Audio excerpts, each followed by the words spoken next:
Chapter 176. Chin Pippi sincerely praised him. That's a good sentence.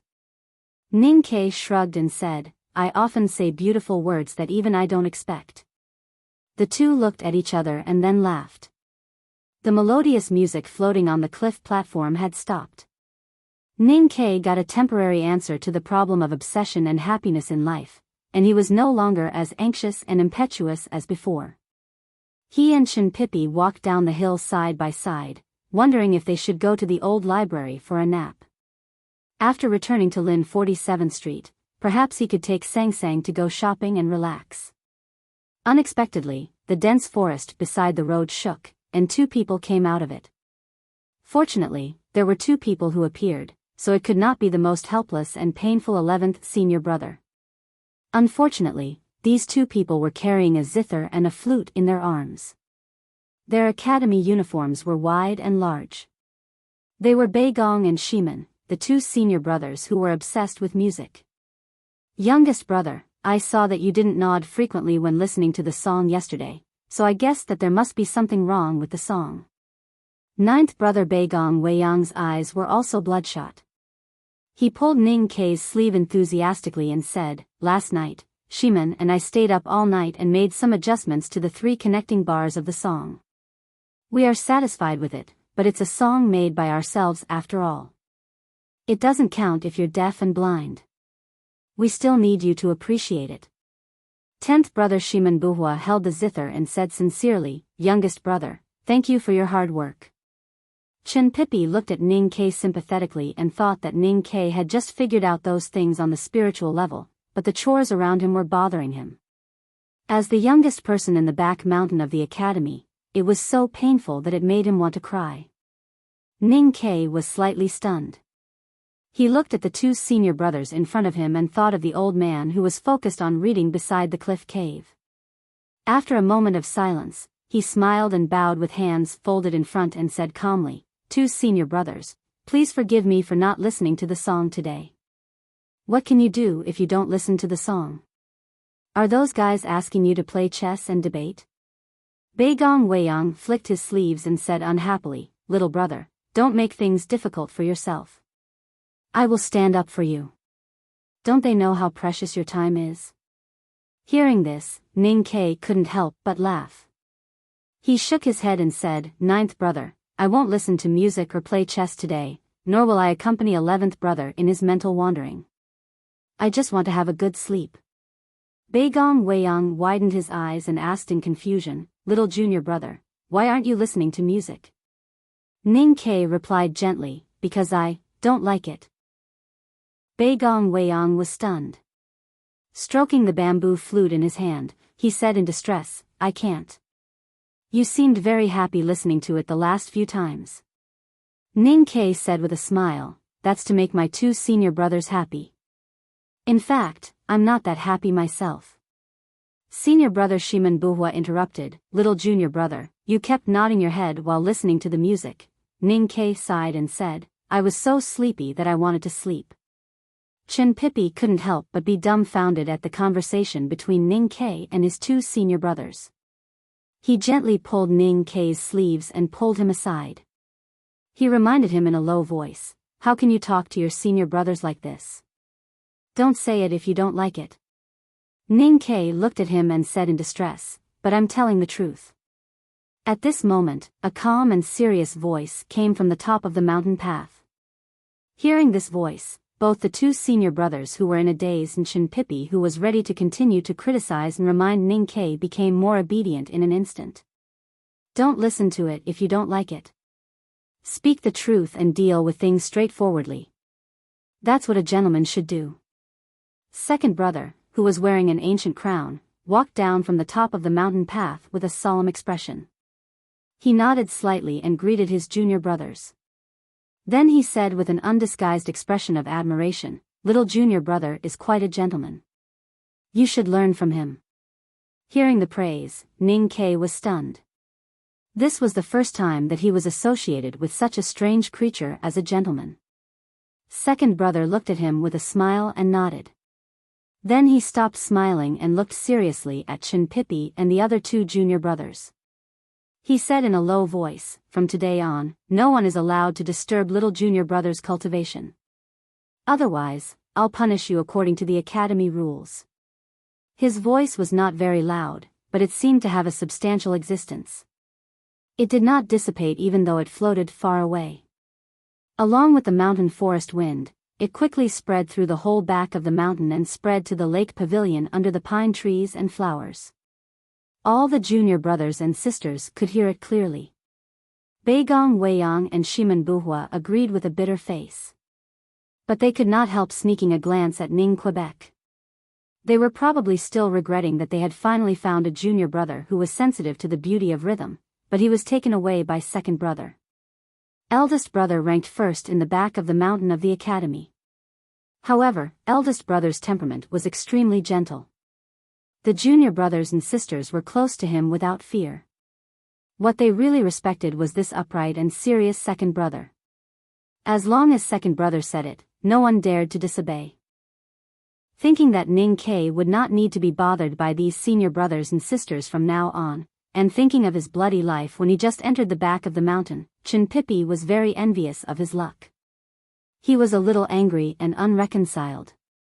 He looked at second brother and asked seriously, "Senior brother, the array of the cloud gate is now being repaired, and seventh sister needs Ning Ke's help every day. What do you think?" There was an unfinished meaning in his words, which implied that he was up to no good. Ning Ke glared at Chin Pippi, and Chin Pippi looked back at him proudly. However, he did not feel proud for long. The next moment, he heard second brother's words and understood that talking too much often brought great misfortune to people. The array of the cloud gate has not been repaired yet? What has seventh sister been doing in the past 6 months?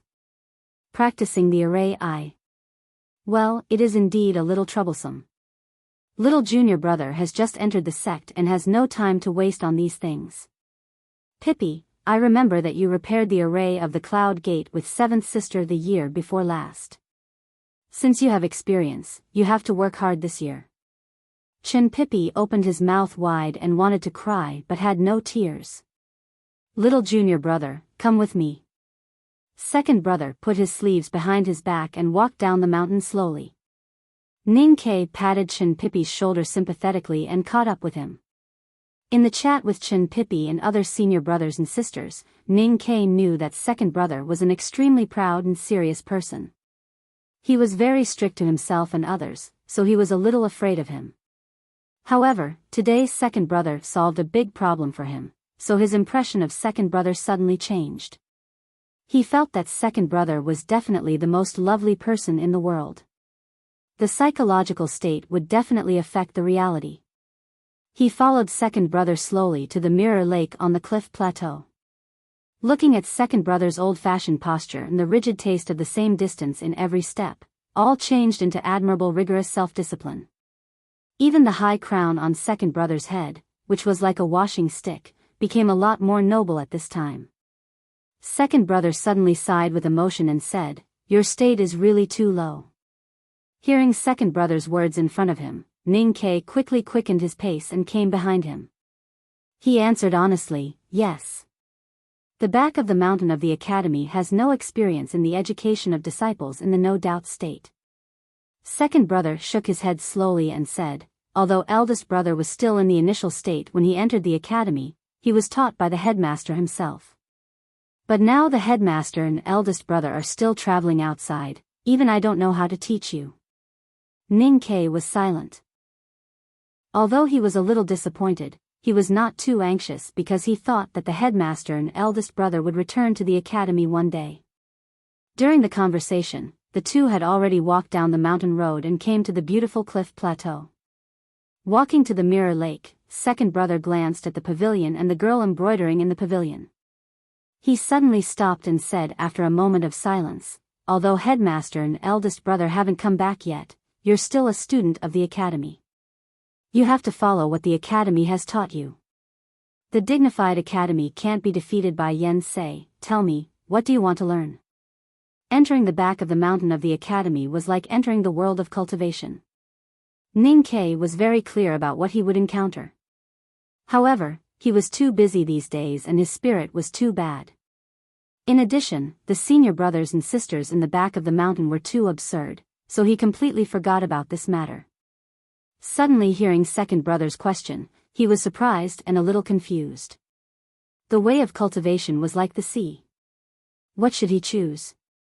After cultivating flying sword, he would be a sword master. After cultivating divine psyche, he would be a psyche master. Or should he choose martial arts cultivation?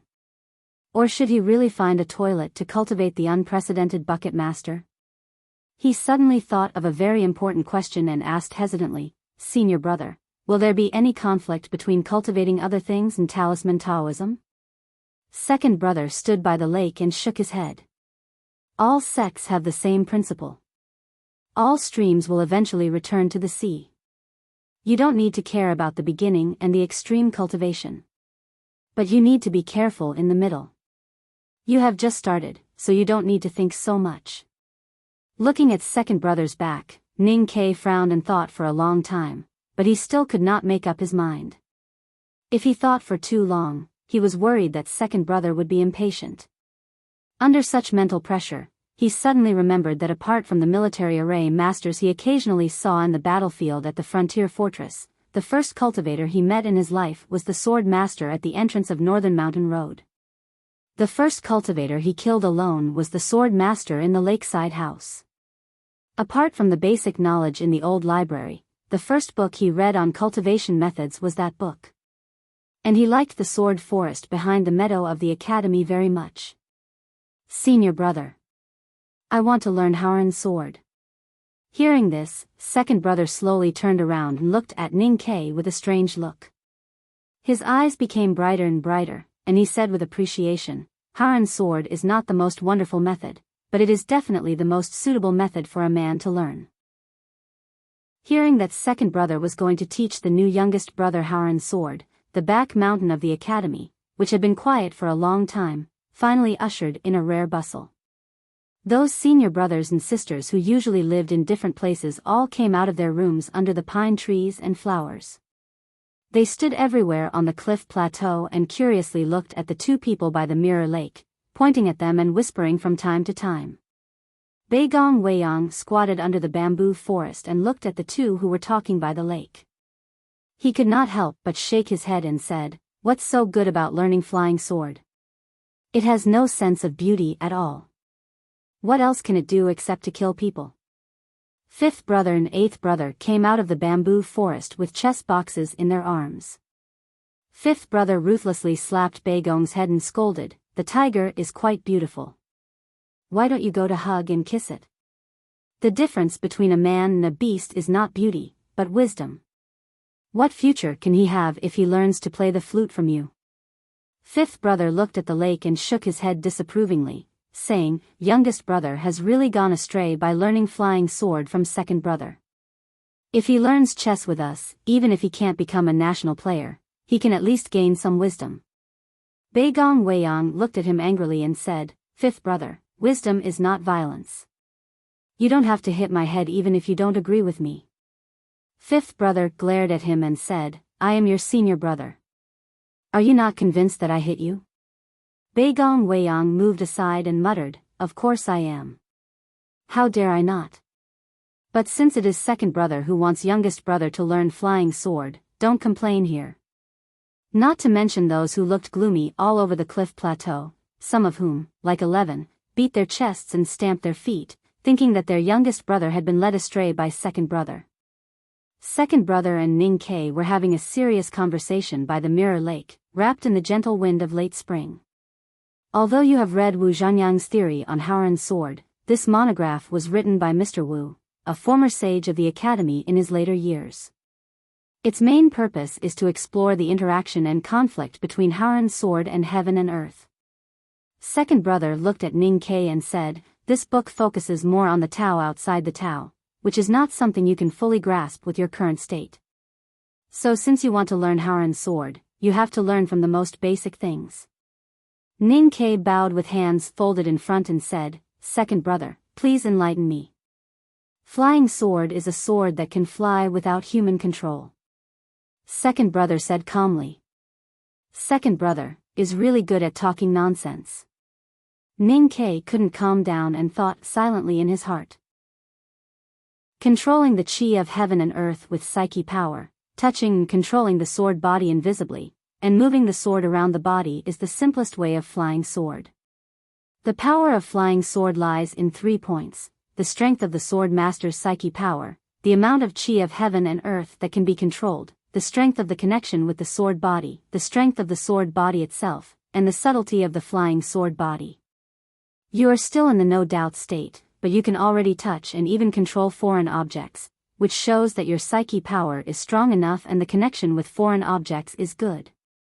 But there is another point based on talent, that is, the amount of chi of heaven and earth that you can control.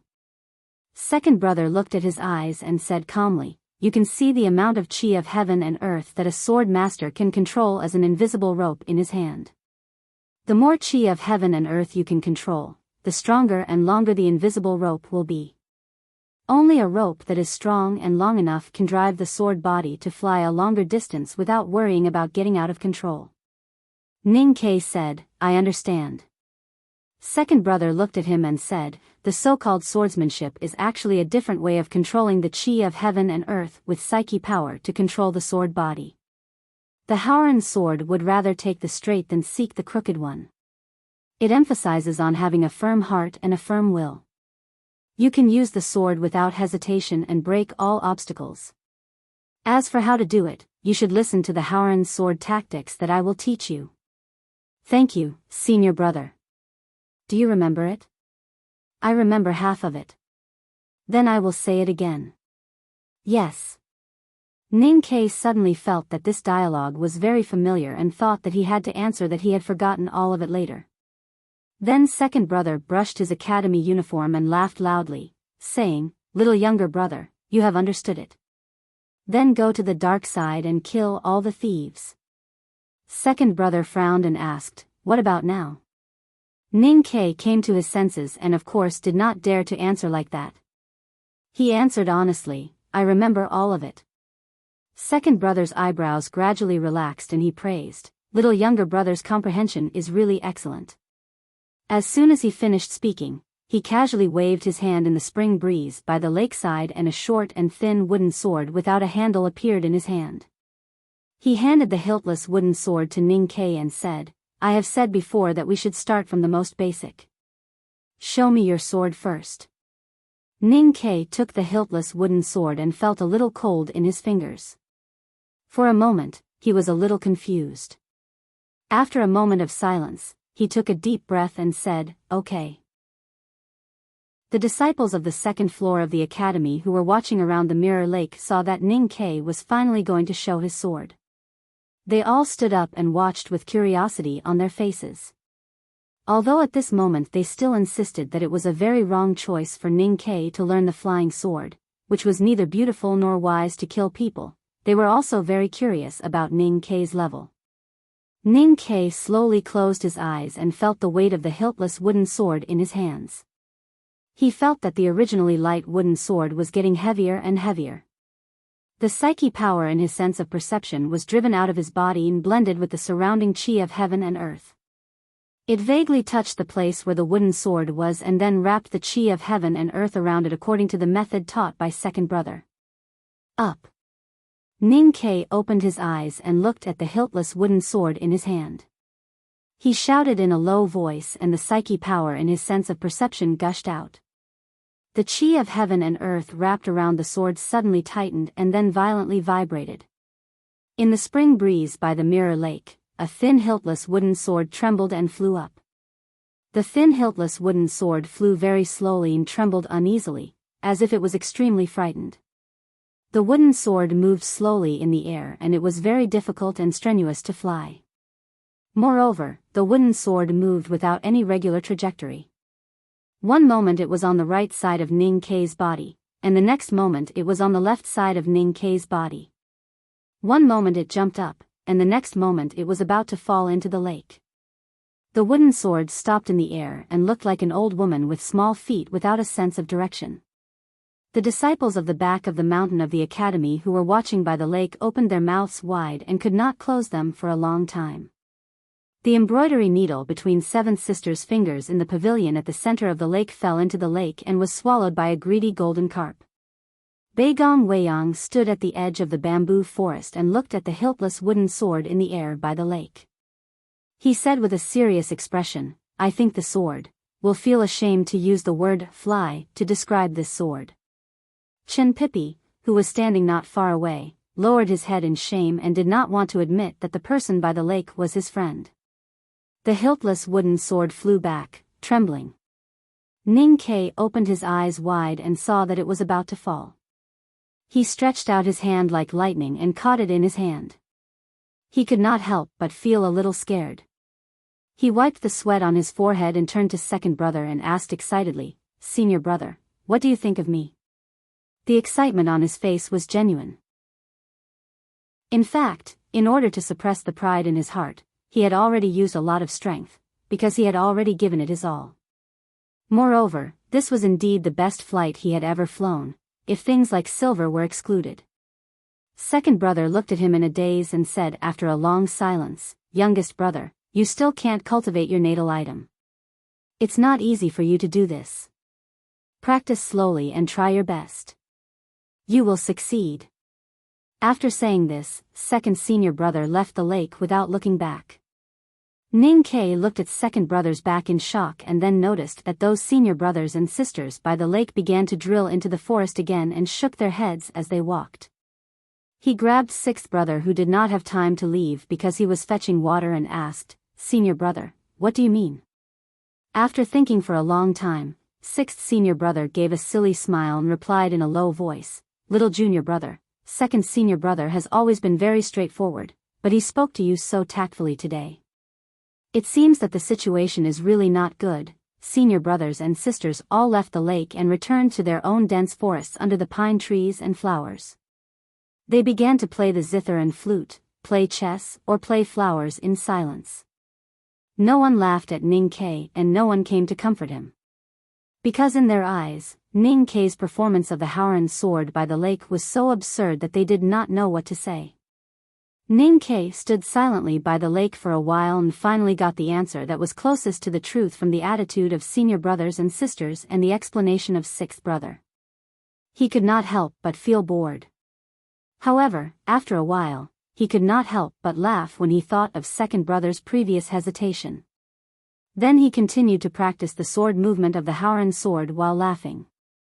He had thought that it was a very good performance, but in the eyes of senior brothers and sisters on the second floor of the academy, it was so bad that it was speechless.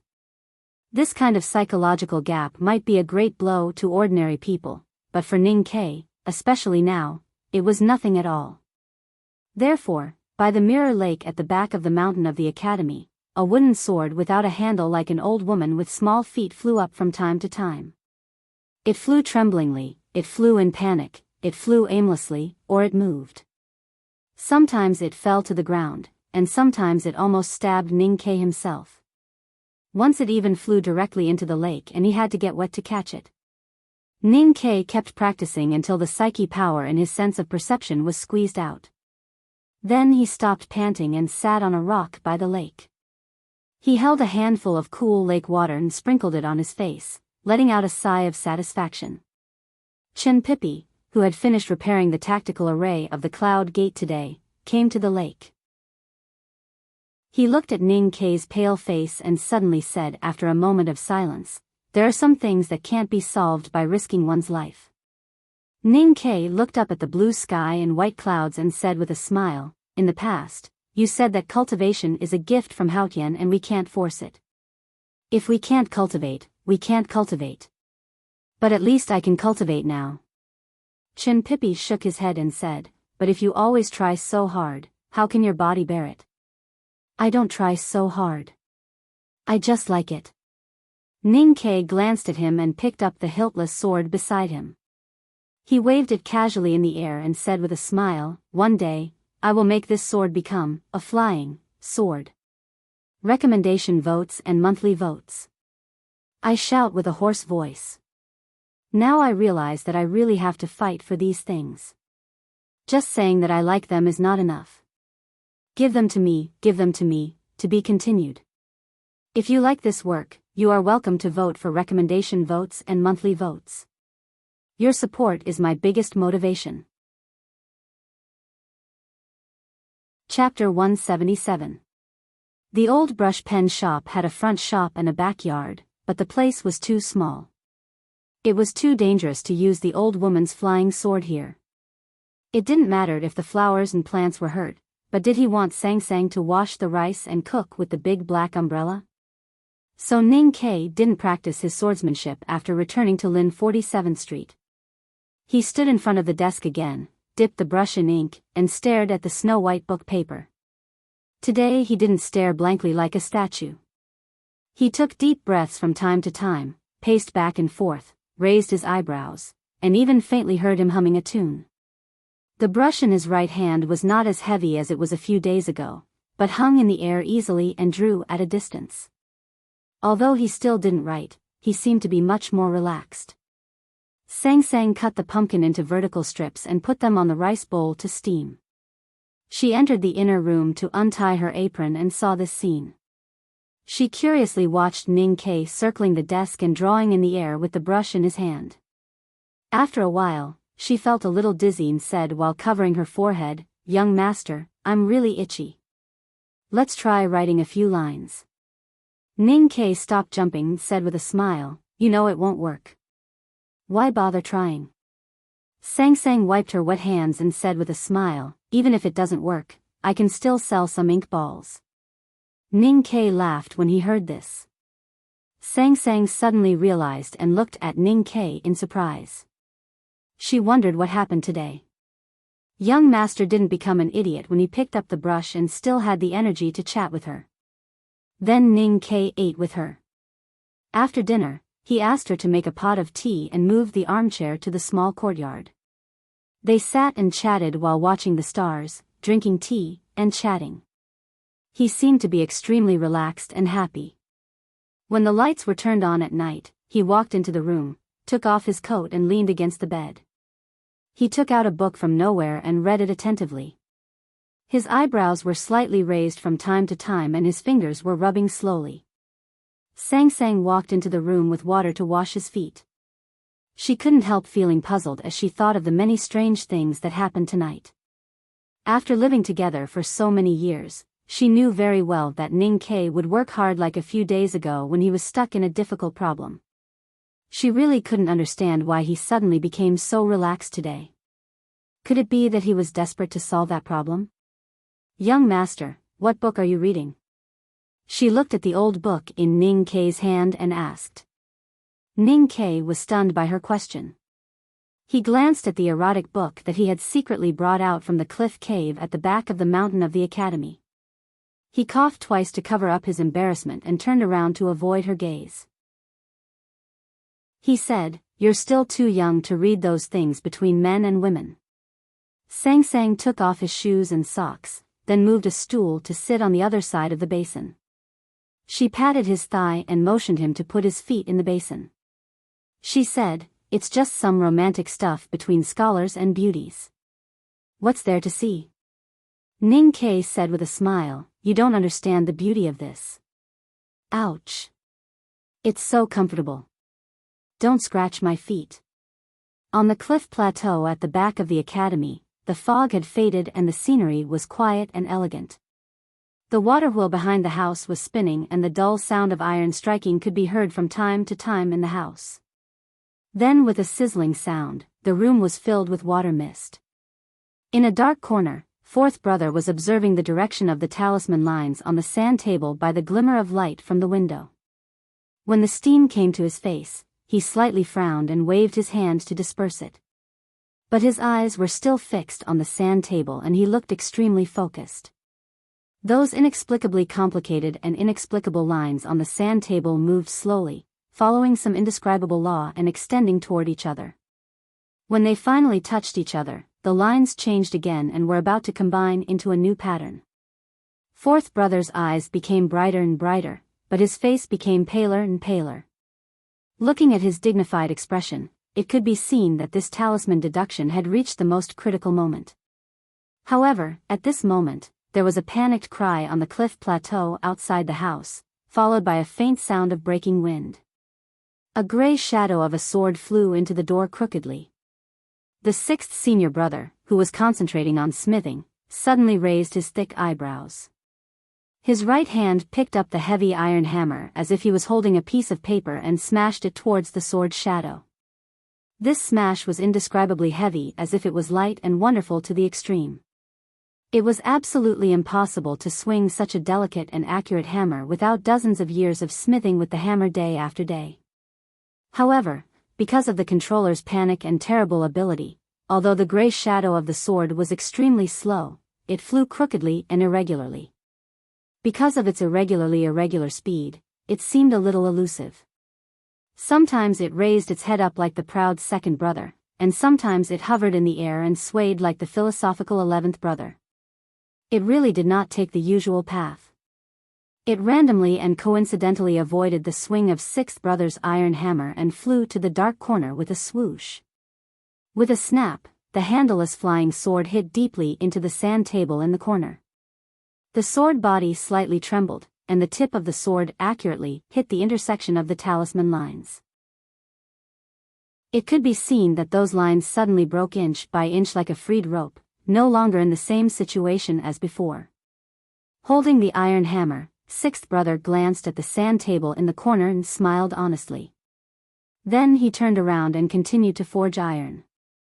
4th brother, who had been concentrating on the sand table and did not notice the flying sword at all, finally reacted at this time. Looking at the broken lines on the sand table, his face suddenly became extremely pale, and his body violently trembled because of anger. A figure appeared at the door, panting and smiling obsequiously. "Senior brothers, I'm sorry, I'm sorry." 4th brother suddenly turned around and stared at the clean and lovely face at the door, as if he had seen the dirtiest and most abominable thing in the world. His pale face suddenly turned red, and he heavily hit the sand table and roared, "Ning Ke! Can you find a place where there is no one? This is the 3rd time. If there is a next time, I will tear you apart." As the saying goes, people make mistakes, horses make mistakes, and the headmaster of academy also has times when he is hungry. I just started to cultivate Haran's sword, so it is understandable that I made some mistakes. I really don't understand why 4th brother is so angry. Ning Ke walked along the lake with the wooden sword and muttered, "Fortunately, 6th brother didn't hit the sword with his hammer, or the sword would have been smashed, and I would have to ask 2nd brother for it." His ability to control the flying sword was really terrible now. He had 10 acupoints in the ocean of chi and mountain of snow, but he could only control a little chi of heaven and earth. The transmission was not smooth, so his command of the grassroots troops was naturally very poor. It was basically wishful thinking for him to attack wherever he wanted, and it was common for him to point here and there. Bypassing the mirror lake, he came to a dense forest, across the lake from 6th brother's iron-making room. He thought that with his state of cultivation, even if he exploded his small universe, he could not fly the sword to the other side of the lake. His heart suddenly calmed down, and he adjusted his breath. After a moment of meditation, he urged his psyche power, and the wooden sword spread out in both hands flew into the air again and slowly circled around his head twice. Looking up at the flying sword dancing against the blue sky, Ning Ke felt extremely satisfied and murmured in admiration, "This feeling is really good. Although I can't use it to kill people, it is also good to use it to perform magic tricks." Just as he was thinking about this, the hiltless flying sword instantly broke away from the control of his psyche power. With a sudden sound, it rushed down from the sky, and the tip of the sword pointed directly at his face. He was so scared that he hugged his head and directly lay on the ground, extremely embarrassed. Before the flying sword was about to land, it was not known whether it had received the response of his psyche power or some other reason, but it strangely shook itself forcibly and flew up again. With a swoosh, it brushed his scalp and flew diagonally into the dense forest. Lying on the ground, Ning Ke stretched out his fingers to pinch a sword formula, and found that the flying sword had broken away from the perception of his sense of perception. He climbed up while cursing, "This disobedient little thing." At this moment, there was a rustling sound in the dense forest. Ninth brother Beigong Weiyang came out with one hand covering his forehead, and the other hand holding the flute and the flying sword. He looked very miserable. Ninth brother walked up to Ning Ke and looked at him expressionlessly. Then he pointed to his forehead, picked up the flute and gently tapped the wooden sword twice, and said with a dignified expression, "Youngest brother, you don't have this talent, so don't force yourself. If you continue to practice like this, it doesn't matter if you hurt us senior brothers and sisters, but if you scare away the birds in the forest, do you want to listen to our flute and zither music?" Ning Ke held back his laughter and stepped forward to take the wooden sword. Suddenly he thought of something and said with a smile, "Ninth brother, if there are no birds in the forest to listen to the wonderful music, then why don't you play a song for me?" In the pavilion in the middle of the lake, seventh sister was embroidering while humming a soft and pleasant southern song. Suddenly, she slightly raised her eyebrows and turned her wrist. The thin embroidery needle pinched between her fingers made a horrible air-breaking sound, and very accurately flicked away the wooden sword that flew out of nowhere near her right cheek. With a clap, the wooden sword fell into the lake and sank to the bottom. Ning Ke ran to the lakeside, panting, and waved to her in the pavilion. He said, "Seventh sister, can you help youngest brother to call the flying sword up? I have fished in the lake 3 times today, and I really have no clothes to change into." Seventh sister slightly frowned, looked at him and said, "I don't want to talk to you. The dignified Haran sword has been practiced by you into a wasp's tail needle, which is so sinister and powerful. If it weren't for the people in the back mountain who have the ability to protect themselves, I'm afraid that they would really fall into your trap." Ning Ke sadly said, "Seventh sister, this is not what I want. What can I do if it doesn't listen to me? I can't beat it." His words were really a little cute. Seventh sister covered her sleeves and smiled. Suddenly, her eyes rolled and her fingers slightly flicked. With a slight sound, Ning Ke suddenly felt something extra on his collar. He looked down and saw a cold shining thin needle piercing through his collar and stopping there, only a little bit more to stab into his neck. He raised his head to look at seventh sister in the pavilion in astonishment, thinking that she could still have such accuracy and strength from such a long distance. Her acupuncture skills were really terrifying. Seventh sister stood up and looked at him with a smile. She said, "You idiot. Since you can't control so much chi of heaven and earth, why do you have to learn flying sword? Isn't flying needle the same?" Ning Ke stood at the lakeside in a daze. "The needle is too thin. It is too difficult to use psyche power to control the chi of heaven and earth like silk. The most important thing is that it is a little thing smaller than a flying sword. If I want to feel and control it, I need to have a high degree of precision. I can't just try again. The tip of the wooden sword is polished. Even if the needle is polished, it will still hurt when it stabs someone. If I really stab one of the senior brothers, they will definitely not be like the goose who hit me twice and let it go." In the pine forest at the back of the mountain of the academy, Ning Ke stared at the thin needle between his fingers and muttered to himself. He shuddered when he thought that the big white goose raised by second brother had been stabbed in the butt and chased him for half of the mountain. Rest. I have to rest for a while. He stood up from under the pine tree and walked deeper into the forest. His nose twitched slightly as he smelled the faint smell of oil. He easily found his 2 senior brothers who were deep in conversation under an ancient pine tree. "Senior brother, play chess with me." Fifth brother saw who it was and his face became extremely ugly. He said in shock, "Youngest brother. How did you find us?" Ning Ke answered honestly, "Youngest brother has learned to hunt in Min Mountain since he was a child. It is easy to find a person in the mountain." The 5th senior brother glanced at the guy opposite him, whose face was also ashen, and said in a trembling voice, "8th junior brother, I'm your senior brother. Since I can't escape today, you should take the task of playing chess with this lousy chess player." One day, Ning Ke didn't practice Haoran sword. Instead, he obediently helped 6th brother in the iron house. From morning to evening, he didn't know how many times he had waved the iron hammer. Even with his strong body, he still felt sore all over. Sixth brother untied the leather apron in front of his naked body, scooped up a ladle of water and handed it to him. He asked with a smile, "What is it?" "You can say it now." Ning-Ke poured the water into his stomach and let out a comfortable sigh. He said, "Senior brother, seventh sister suggested that I can try flying needles. But they are too light and not easy to control. So I want to ask if you have any solution. Although you are just in the no-doubt state, you should have some ideas about natal items, right?" Sixth brother asked. Ning-Ke said in distress, "It's funny. Now I have a strong reaction to silver, but I can't take silver ingots as natal items." Sixth brother was stunned. After a long silence, he said, "Then I give you some silver needles."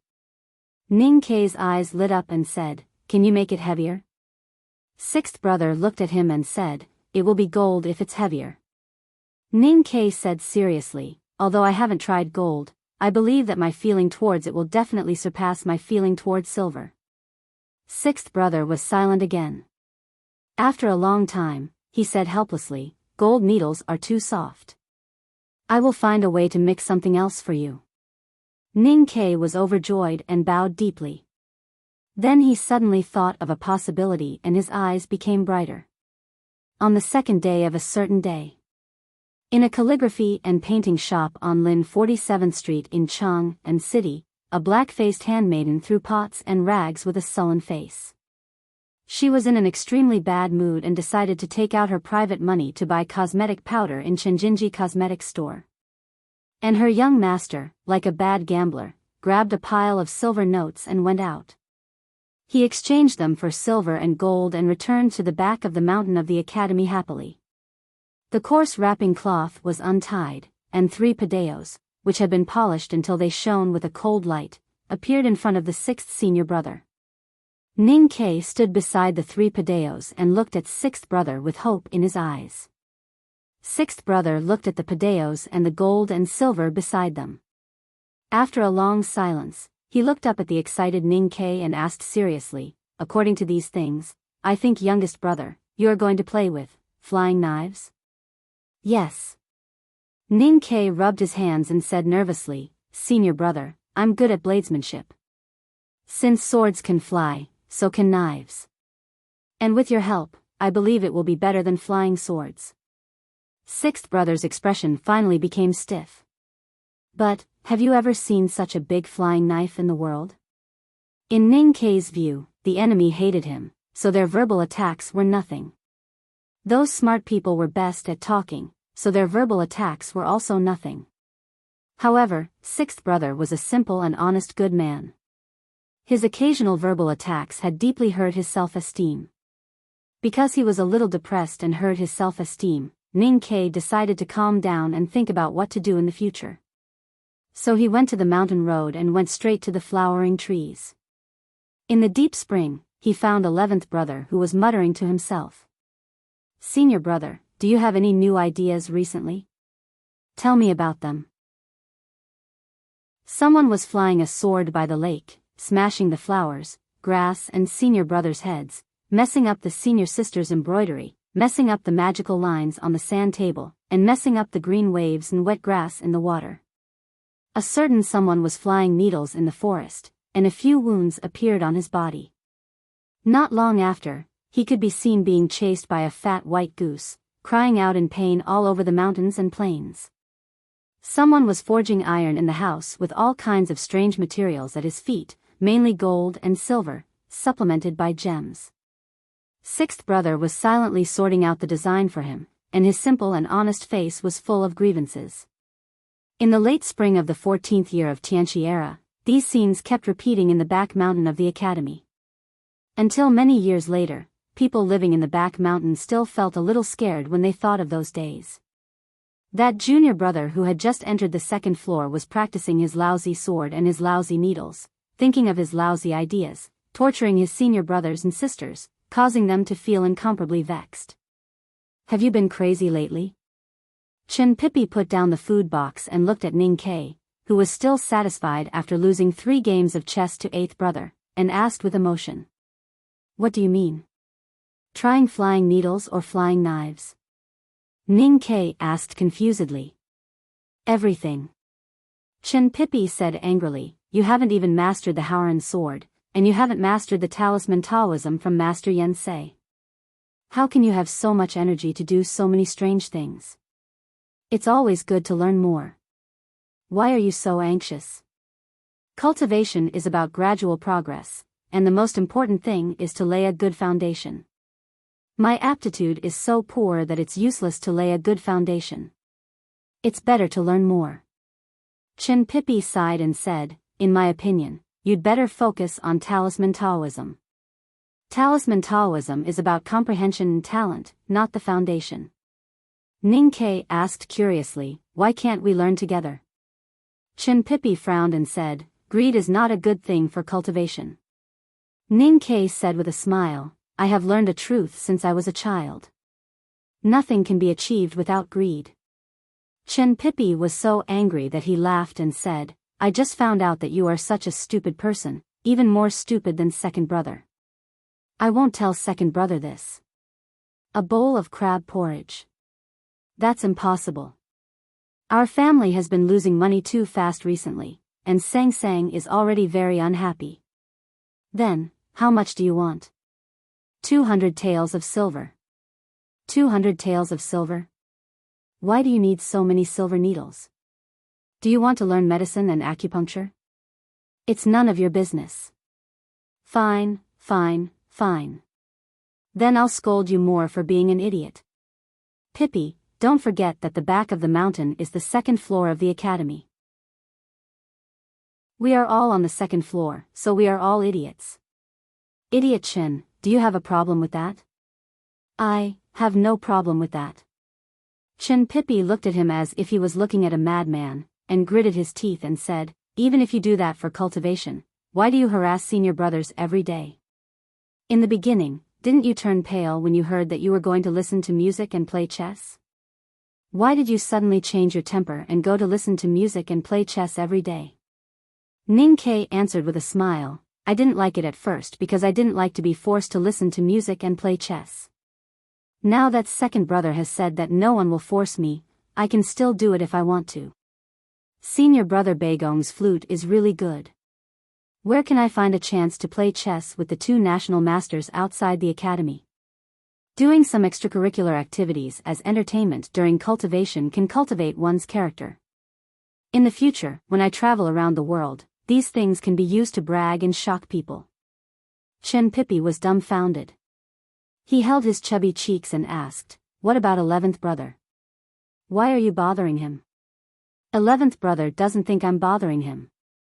Ning Ke approached him and said in a low voice, have you found that listening to 11th brother's mysterious questions can not only help you fall asleep, but also help you meditate? That night, all the disciples of the second floor of the academy held a group meeting at the back of the mountain. Even the scholar in the small library in the cliff cave was called over. However, the old man was reading an old book and did not pay attention to what the people around him were saying. Ning Ke did not attend the meeting, not because he had returned home in Chang'an, but because the main topic of the meeting was to discuss how to deal with his current problem. Don't you think youngest brother is miserable? Haran's sword has become a wasp-tail needle. This is definitely not his wish, but his aptitude is like this, so he is forced to think of these messy ideas. I say you should be more tolerant. Although he smiles every day, I always feel that there are tears in his smile, and there is a shadow in his heart. The meeting was held in the courtyard where second brother lived. Seventh sister held an embroidery frame and sat cross-legged in the deepest part of the arhat bed. Her posture was very casual and natural, and it could be seen that she was not afraid of second brother. Hearing this, fourth brother, who had the most serious expression, frowned and said, it's not a matter of tolerance. Will I really be angry with youngest brother? Now the main problem is how to help youngest brother solve his cultivation problems. Third sister, Yu Lian, who was sitting quietly in the corner of the room, smiled slightly, but did not say anything. Fifth brother frowned and said, I think the first problem is to help youngest brother enhance his confidence. He now pesters me and eighth brother to play chess every day, and he still smiles no matter how badly he loses. It is obvious that he has lost and even become a little abnormal. This is not good. Everyone thought that it was indeed reasonable. Ninth brother gently knocked on his flute, and after a moment of silence, he looked somewhere and said, "Teacher and eldest brother are not here, and now second brother is the senior in the back mountain." To be honest, second brother's words on the day when we practiced swordsmanship by the lake were really hurtful. As the saying goes, if second brother sincerely praises youngest brother, I think you can restore his confidence in cultivating Haoran sword. Everyone looked at second senior brother, who was sitting in the middle. After a long silence, second brother said, "I will not lie. This will be the most lovely and loving chapter since I opened the book at night. The more I write, the more I like the academy, and I will like it until the end of this story. Starting from 6,000 tomorrow, I will start to supercharge myself. To be continued. If you like this work, please come to Chidian. Come to vote for me. Your support is my greatest motivation." Chapter 178. It was quiet in the small courtyard. After a long time, seventh sister suddenly sneered. However, she did not speak after laughing. Instead, she picked out the pine nuts from her handkerchief, peeled them, and blew the crumbs. After carefully sorting them, she handed them to third sister. Second brother slightly frowned and looked at her, asking, "Youngest sister, what are you laughing at?" Seventh sister threw the pine nuts into her mouth and slowly chewed for a moment. She casually clapped her hands and slightly raised her eyebrows. She fearlessly looked into his eyes and said, "Second brother really won't lie? Who lied to Prince Long Qing at the top of the cliff that night?" After a moment of silence, second brother slowly replied, "Is lying, and lying the same thing?" "Forget it," I said. Chen Pippi looked at seventh sister and said angrily, "Everyone knows second brother's temperament. He said he won't lie, so he won't lie." That night, I asked him for help to slow down Long Qing. What he said was not false. You didn't see how nervous second brother was at that time. His facial expression was quite calm, but the hard stones under the tree were all crushed into powder by him. Count on second brother to increase Ning Kei's confidence. That sneaky guy can see through it at a glance. Fourth brother said, "The so-called confidence is still a little too mysterious. He can't practice Haoran sword, so we should start from specific means. The movement curve of flying sword is very easy to calculate. Although the relationship between air resistance and flying sword speed is a little complicated, it is not impossible to calculate. Ning Kei is excellent in math, so it should be easier for him to understand. No matter how you calculate, teach, or do, there is no way to solve youngest brother's most fundamental problem. That is, his ocean of qi and mountain of snow has only opened 10 acupoints, and the qi of heaven and earth that he can control is too weak. If this problem can't be solved, even if teacher and eldest brother go home and use magic means to help youngest brother enter knowing destiny state, it will be meaningless, because he will be the weakest knowing destiny state in the world." After a moment of silence, second brother looked at fourth brother and said, "You and sixth brother first help him with those strange things. If he can't do it himself, he should pay more attention to the help of external help." Ninth brother suddenly shook his head and said, "I think it is better to let youngest brother learn to play the flute and the zither from me and Shiman brothers, so that he can make a living after leaving the academy." 11th brother smiled and said calmly, "Recently, youngest brother has often asked me about the knowledge of things. I think it is better to let him learn from me, which is helpful to his state of mind." 7th sister grabbed a handful of melon seeds from the windowsill and lowered her head to pick the plumpest melon kernels. She said with slight mockery, "11th brother, if I learn these useless things from you, what if youngest brother starves to death in the future?" 11th brother looked at her and explained seriously, "Little senior sister, my family is very rich in the south. In the future, I will inherit a large amount of family property. Even if little junior brother is a waste, I can support him for a lifetime." At this point in time, the topic of the meeting to help Ning Kei's youngest brother had gradually deviated to an unknown direction. Everyone in the room was talking at once, giving advice, discussing enthusiastically and debating fiercely. They were deeply concerned about Ning Kei's future livelihood and expressed that they could be responsible for Ning Kei's life. Even they were touched by their friendship as fellow disciples. Senior brothers and senior sisters, don't you think too much? Chen Pippi looked at the people in the room who were eating melon seeds, drinking tea, and having a tea party. He rubbed the back of his head and said bitterly, I know better than you what kind of person Ning Kei is.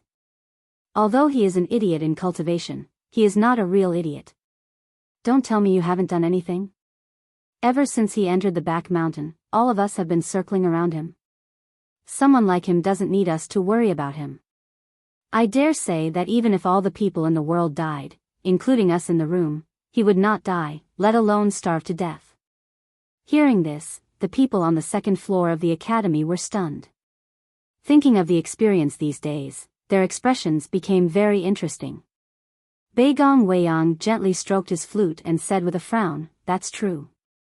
When younger brother wants to listen to music, he goes into the woods and plays for us. When he doesn't want to listen, he resolutely refuses to listen. Why do I feel that I have become a singer in front of him? Fifth brother patted his thigh and shook his head, saying with emotion, he said he would play chess. Obviously, eighth brother and I just entered the middle game, but he dared to interfere and forced us to hold back our temper to guide him. Otherwise, he would really dare to throw away the chess pieces. In front of younger brother, we are just two village chess teachers who are not up to standard. Sixth brother looked at the thoughtful people and said with a simple and honest smile, Ning Kei treats me well. Although he often has some inexplicable ideas, he often helps me to forge iron and carry water, which saves me a lot of trouble. Second brother looked at the younger brothers who were complaining about their bloody and tearful history and slightly raised his eyebrows, saying, Ning Kei is the youngest younger brother. As his senior brothers, it is natural for you to take care of him. What's there to say about these things? Listening to second brother's admonition and looking at his serious expression, everyone in the room was shocked at the same time. They all bowed their heads and agreed. Even seventh sister, who had been very casual before, also put the melon seeds back on the windowsill. Although I despise Yen Sei's attitude of playing with the world, I have to admit that as the Minister of Offerings of the South School of Haotian, he is indeed the world's top class and even the most powerful divine talisman master. He is more powerful than people think. Second brother slightly lowered his eyes and looked at something in front of him. After a moment of silence, he continued to say in a low voice, since younger brother is so talented and only suitable for the way of talisman Taoism, let him learn more from Yen Sei in the future. It was quiet in the room. Seventh sister raised her head and slightly frowned, saying, but younger brother is after all a member of the second floor of the academy. Now he can be regarded as the teacher's last disciple. But his cultivation is all taught by an outsider. How can it be spread out? Even if we are not afraid of the gossip of the world, will the teacher and eldest brother be disappointed with us when they come back? It was unknown whether the headmaster of the academy would be deeply disappointed when he returned to the academy with his eldest disciple after traveling and found that he had inexplicably gained a last disciple who was only in the no-doubt state and had an extremely poor cultivation aptitude. Moreover, the only ability this disciple could show was the means of talisman Taoism learned from Haotian Taoism. Anyway, Ning Kei was not disappointed. Although the Haoran sword was still like the snow covering the dog shit, he had adjusted his mentality very well. Besides studying in the back of the mountain of the academy these days, he would travel around Chang, and with Master Yen Sei every few days. He approached the Tao of talisman Taoism in a relaxed and interesting way and lived a very fulfilling life. In those days at the end of spring and the beginning of summer in the 14th year of Tianqi era, the residents of Chang, and could often see an extremely dirty old Taoist wandering around with a simple but extremely clean lad. The old Taoist took the lad through the streets and alleys to see the old and dilapidated buildings that had been inherited for hundreds of years. They went to various taverns to drink and occasionally spent the night in the cheapest brothel. Most of the time, they went to see the scenery that tourists must go to. When walking through the newly renovated block of Spring Breeze Pavilion, Yen Sei was full of emotion and said, although it is new, the original meaning has been lost. Fortunately, there is still this pavilion. Don't you think the curve of the pavilion's eaves is beautiful? Ning Ke walked in the streets where he once fought for a night and looked at the old Spring Breeze pavilion at the corner of the street absent-mindedly. He woke up after hearing his master's words and carefully looked at the 4 slightly protruding lines above the pavilion's eaves. After a long time, he doubtfully asked, I can't tell what's beautiful about it. I just think it looks very harmonious. The place where the black tiles meet is slightly sunken and then raised, very smooth. That is the rain line. Master Yen Sei pointed at the eaves line and said, the rain falls on the black tiles and flows down along the overlapping place of the tiles. It doesn't pass through the rain line, but the shape of the rain line implies the falling rain is slippery, so you will feel it is smooth. Master, what does the rain line on the pavilion's eaves mean? Ning Ke asked. This pavilion should have been built many years ago. Those craftsmen can't be talisman masters. Can they also understand the law of the qi of heaven and earth? What is the law? The law is a fixed rule of the operation of things. Those craftsmen who built Spring Breeze Pavilion may not have mastered the law of the operation of the qi of heaven and earth, but the knowledge of building eaves has been passed down for countless generations, so there is indeed some hidden wisdom in it. Master Yen Sei took him to the pavilion and said, how does the rain walk? Why does it walk like this? The craftsmen who built the pavilion don't know. Maybe their grandmaster only knows the answer to the first question, but not the second question.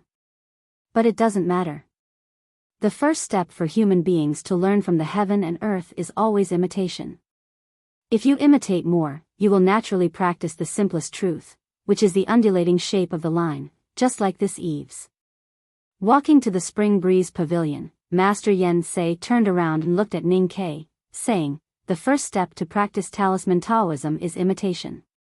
I let you read the talisman classics left by the predecessors and carefully feel the subtle difference between the qi of heaven and earth, which is very similar to the building experience accumulated by the craftsmen for many years. However, they do it subconsciously and it takes several generations of time. But you have to take the initiative to grasp and feel it, and the less time, the better. After seeing Spring Breeze Pavilion, the master and the apprentice left the street and walked along the gray wall beside the courtyard to the distance. Stepping on the slightly protruding bluestone path and looking at the gurgling water not far from his feet, Ning Ke naturally remembered that rainy night. This ditch had been stained with blood, and these bluestone paths were full of mutilated corpses. Behind the gray wall was Chao Xiaoshu's mansion. Ning Ke looked up and saw the green trees in the courtyard. Occasionally, he could hear people's voices. He wondered if Chao Xiaoshu's family still lived here, and where had he gone? Seeming to guess what he was thinking, Master Yen Sei, who was walking in front with his sleeves behind his back, asked with a smile. Chao Xiaoshu entered the knowing destiny state by looking at the calm lake. This kind of understanding and lucky chance is really rare.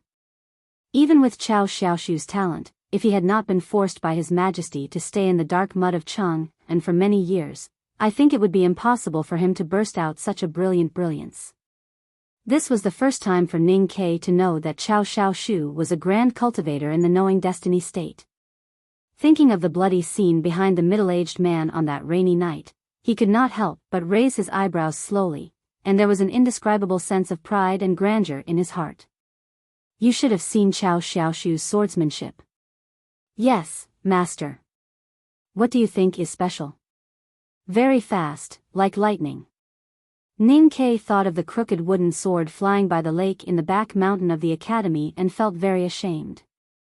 Master Yen Sei looked at him with a smile and said, Is there anything else? Ning Ke thought of one thing, but he licked his lips and did not say it. Because although Yen Sei was his master in talisman Taoism, that thing was very likely to be Chao Xiaoshu's trump card to save his life. This kind of thing should not be said to anyone.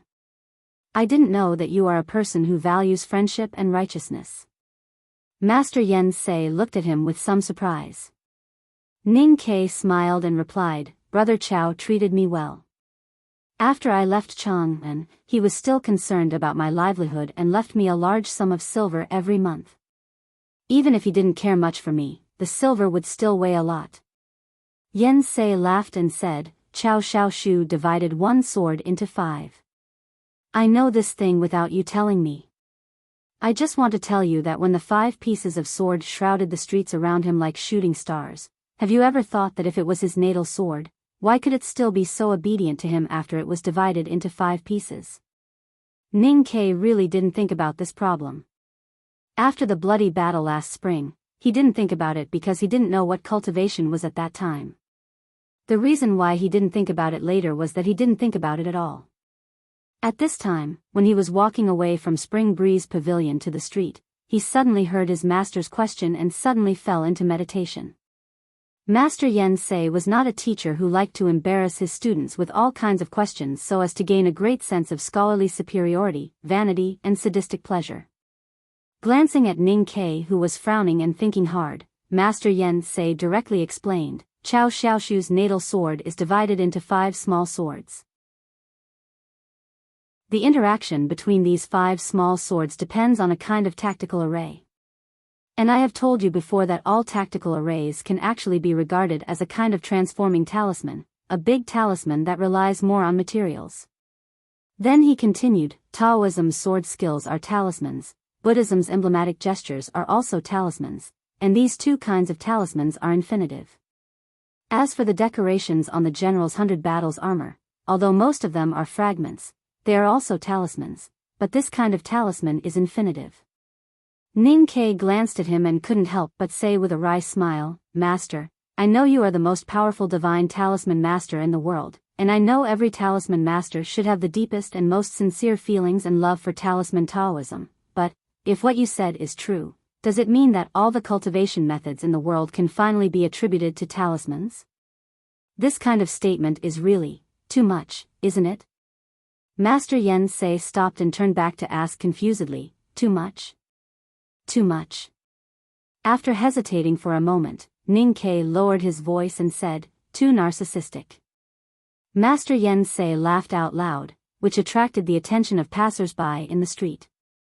His laughter gradually stopped, and he looked at Ning Ke for a moment and seriously said, The most important thing in cultivation is to have the mind, to dare to think and to dare to admit. The long road is long. If you don't believe that you can go to the end, how can you cross those difficult and strange dangerous peaks on the road of cultivation? The more excellent a cultivator is, the more confident he will be, and the most excellent cultivators must be extremely arrogant, which is probably what you call narcissism. Ning Ke slightly opened his mouth and couldn't say a word for a long time. He wanted to criticize what his master said was a fallacy, but after careful consideration, he felt that these words were very reasonable, especially when he thought of the 2 extremely narcissistic and proud guys, second brother of the academy and Chin Pippi. After leaving Spring Breeze Pavilion, they came to an open avenue from the eastern city through Shanmo Square. Not far away, the Yulin Royal Guards were patrolling on horses.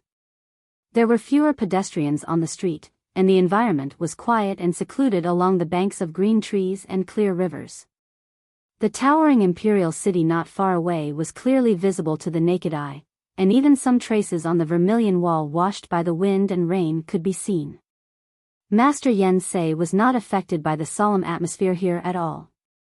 He still carried his sleeves and wore his old shoes, strolling slowly on the street, and didn't care about the vigilant and disgusted eyes of those Yulin royal guards.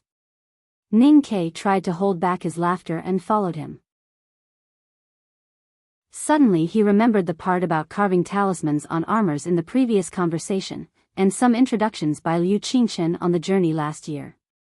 His eyes suddenly brightened, and he hurried to Master Yen Sei and said in a very respectful and gentle tone, Master, I want to ask you for a talisman. Yen Sei turned back and asked, Ask for a talisman? What happened to your family? Did you see something unclean, and was pressed on the bed? Ning Ke opened his mouth and didn't know how to answer, feeling very powerless. Master Yen Sei squinted his triangular eyes wretchedly and said, Just kidding. Ning Ke sighed and said seriously, I want to carve a talisman on my knife. After thinking for a moment, Master Yen Sei shook his head and said, Some talismans can indeed be used without a talisman master, such as sending messages, armors, and weapons. This kind of carving talismans is not rare, but after all, it is not pure enough, and its power is not too great.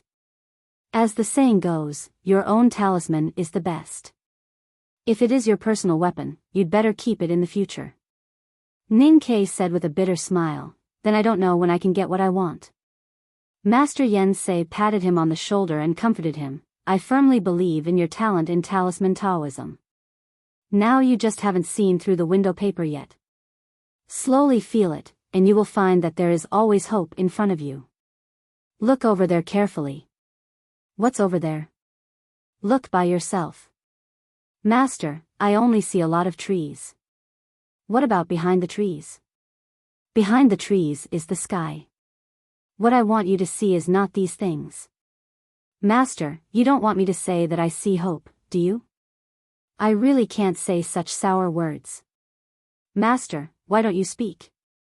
In fact, in my opinion, it is really not suitable for you to play the role of a spiritual mentor, since you have such a temperament of seeing beauties as white bones in the world. Ning Quebec, yes, Master. If you go on, I will use the grass talisman to make you unable to see things for the rest of your life. There was no hope in front of the master and disciple. They could only see a Taoist temple in the green forest at the foot of the imperial city. Master Yen Sei did not take Ning Ke into the Southern Gate Temple, because they were private master and disciple. After all, Ning Ke was a student of the academy, and it was very inappropriate for him to be too close to Haotian Taoism. What I want you to see is the cornice of the sightseeing hall of the Southern Gate. Because of the previous conversation, Master Yen Sei's face was very ugly, and his tone was very stiff. Ning Ke looked up and saw the cornice of the main hall of the Taoist temple in the blue sky behind the gray walls and green trees. Master, why do you want to see this cornice? Do you want to understand the law that the craftsmen of the past subconsciously summed up from the power of rain? It is enough to see the Spring Breeze Pavilion. Do you want to see it forever? We have seen a lot of old temples, old pavilions, small bridges, flowing water, and houses in Cheng and city these days. If we continue to see it, I am afraid that the Cheng and local government will suspect that we are two thieves. Grass talisman, Master, I was wrong. Master Yen Sei suppressed his anger after a while, pointed to the cornice deep in the Taoist temple, and said with a livid face, this time I don't want you to see the cornice, but the animals on the eaves squatting on the cornice.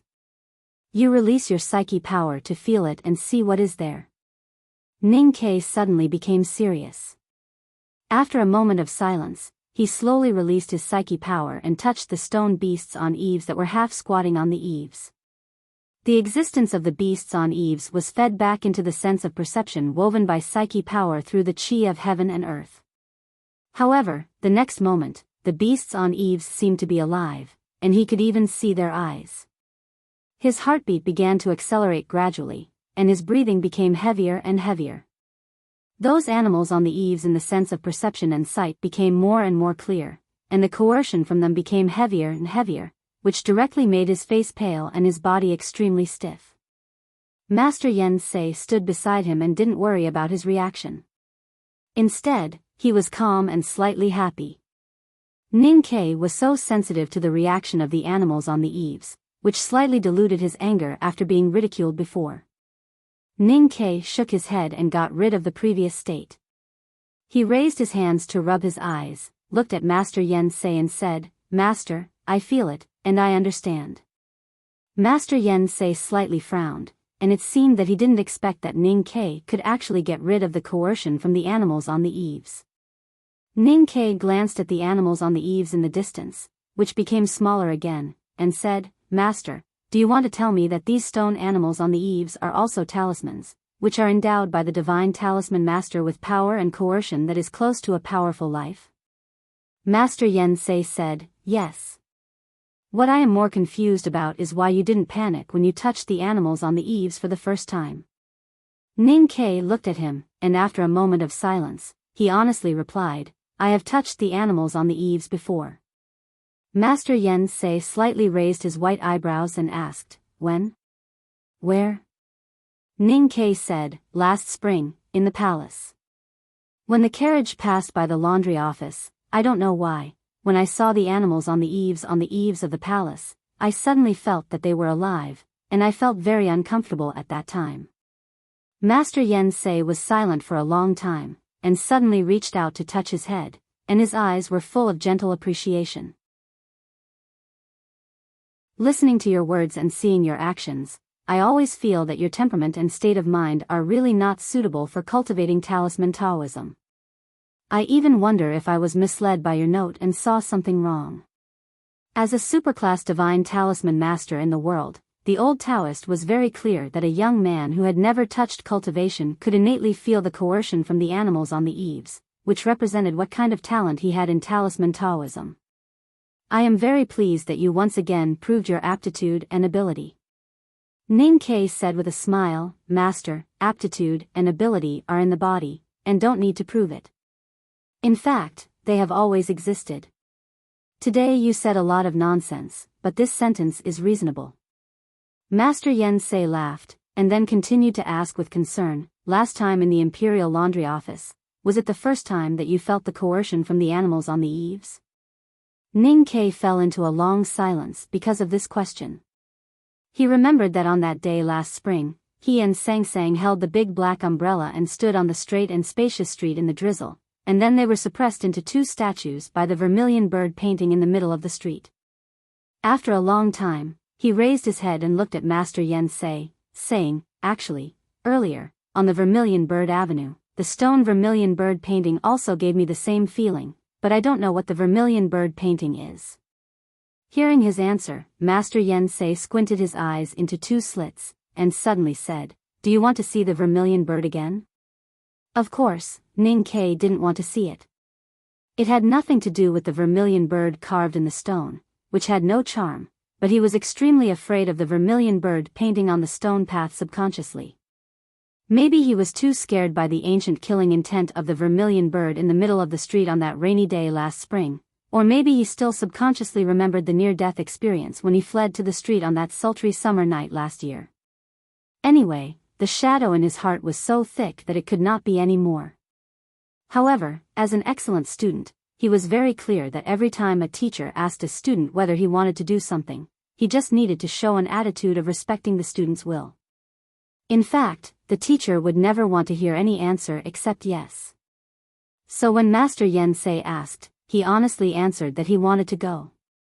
From the foot of the imperial city, the two walked along the spacious and straight Vermilion Bird Avenue all the way to the south, as if they were stepping on a gray-brown ribbon embroidered with green lace, from the head of the giant in Cheng and city to the chest.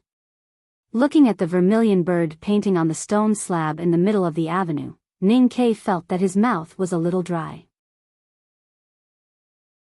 He subconsciously put his hands into the cuffs, clenched them very tightly, and felt that his body was a little stiff.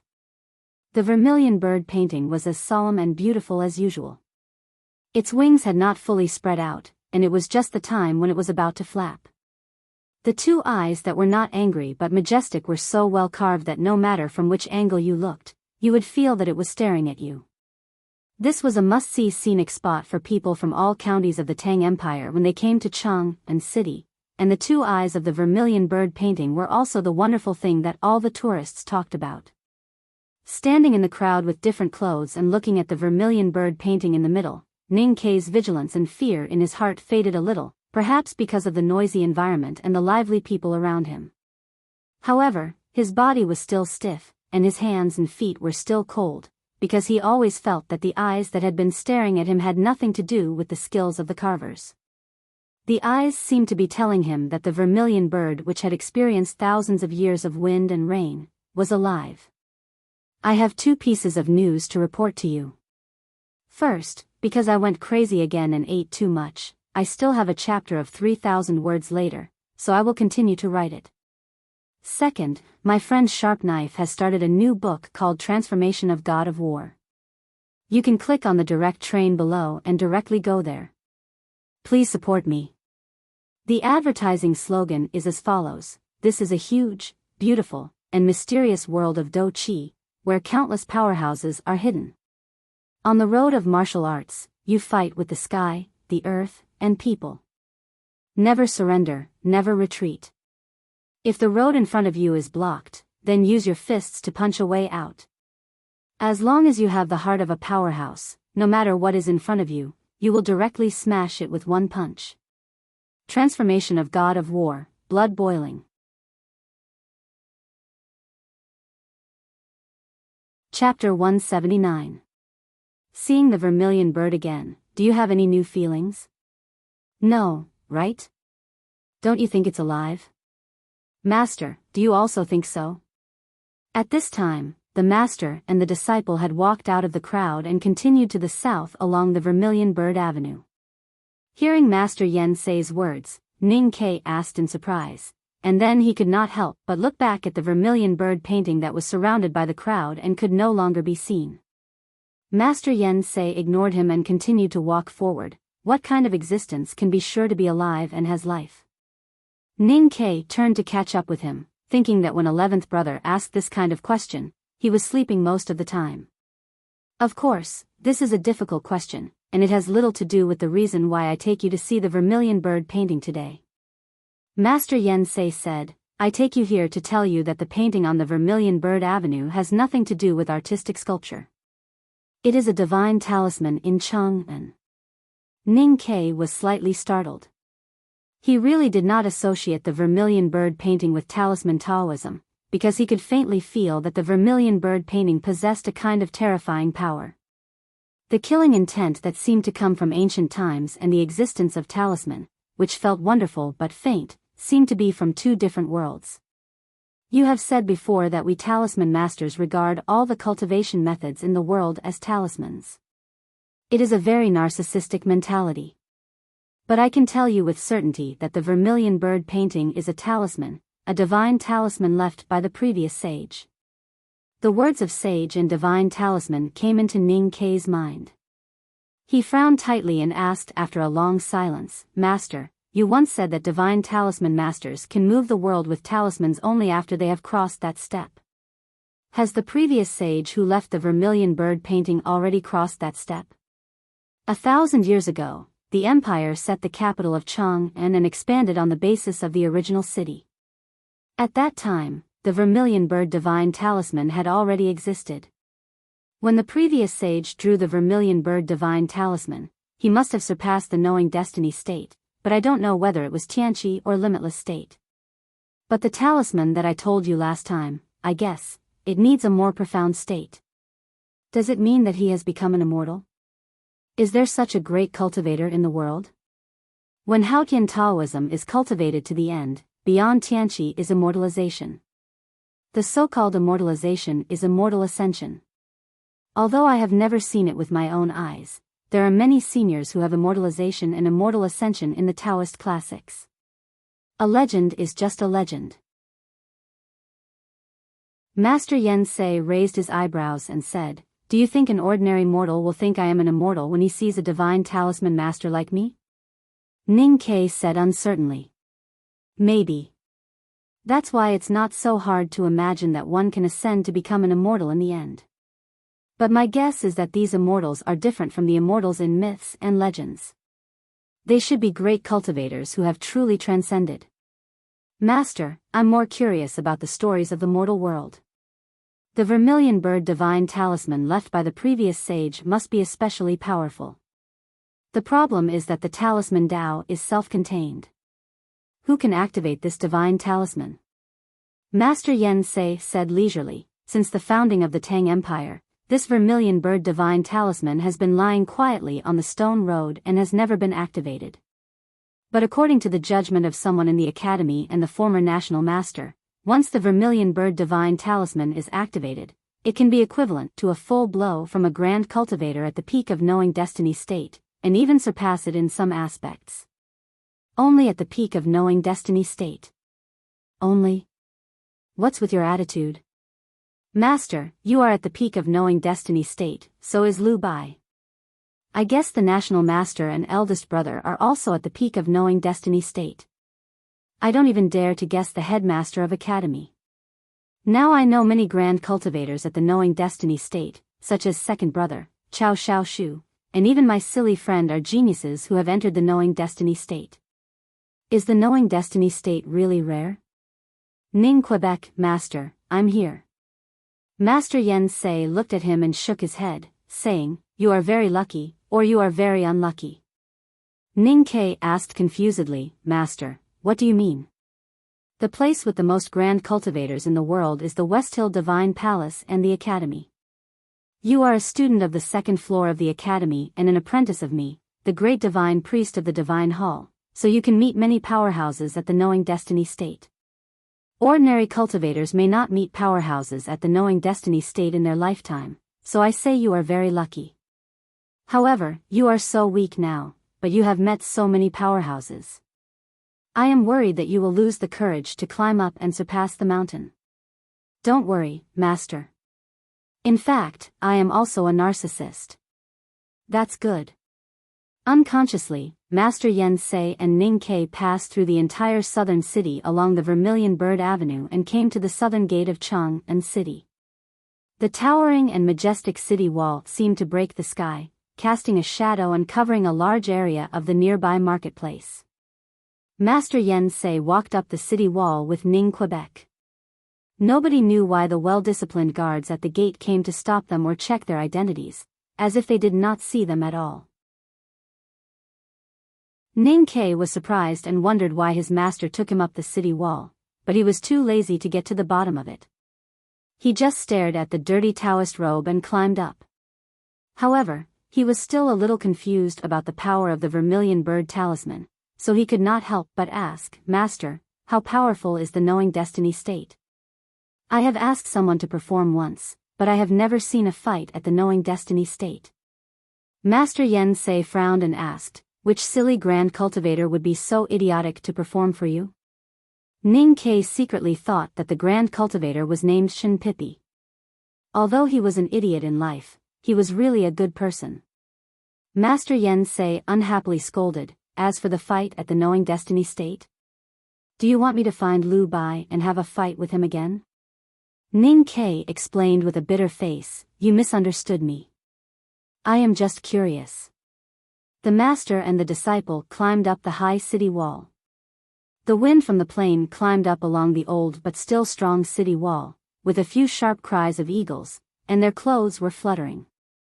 Master Yen Sei stood on the edge of the city wall, stroking the black bricks and looking at the clearly visible mountain in the south. He suddenly said, Your second brother in the academy only needs to look at you, and you will die. This is the Knowing Destiny state. Ning Ke stood beside him and thought silently, looking at the mountain where he had lived and studied for more than a month. Look at you, and you will die. Ning Ke carefully pondered these words and felt more and more respectful and timid. After a moment of silence, he honestly replied, Master, I understand. I will definitely be more respectful to you and second brother in the future.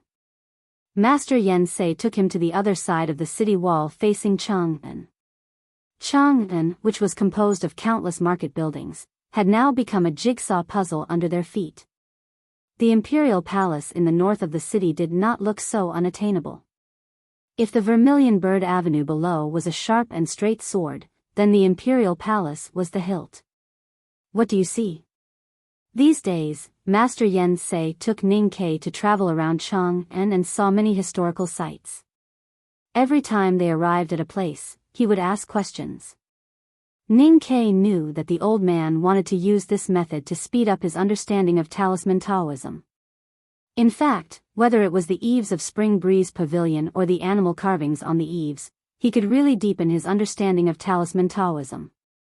However, at this time, standing on the city wall and watching the scenery of the city, the whole Chang'an appeared in front of him.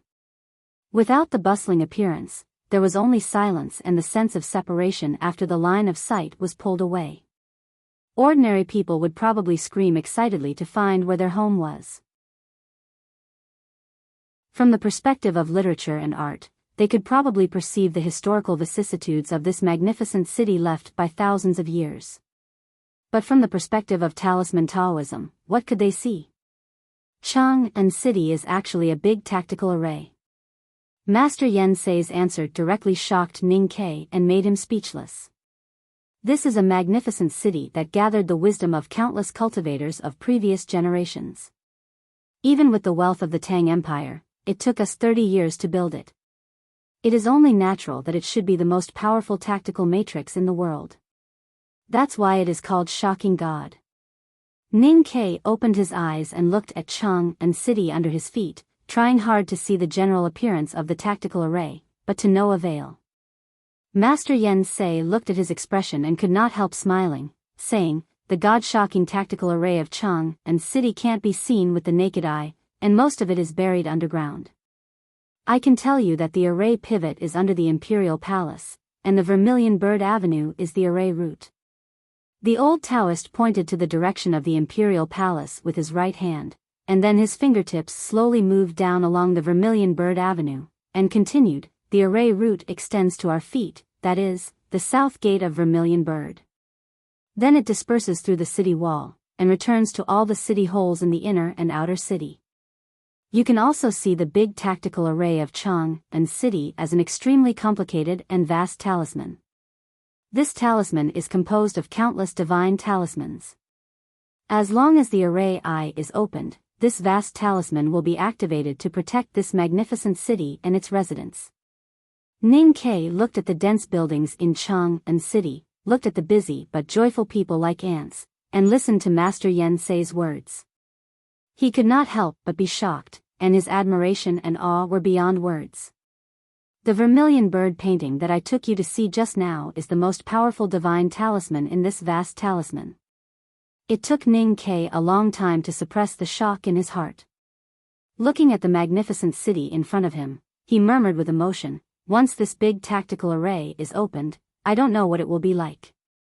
Will the dark clouds cover the sky, or will the earth shake, and the city stay still? No one knows what the picture will be like. I believe that even the designer and the former cultivators responsible for building the tactical array don't know, and they won't want to know, and I don't want to know either." Master Yen Sei looked at him seriously and said, "The activation of the God-stunning tactical array means that Chang and city is about to be breached. If that day comes, it can only mean that our Tang Empire is on the verge of destruction."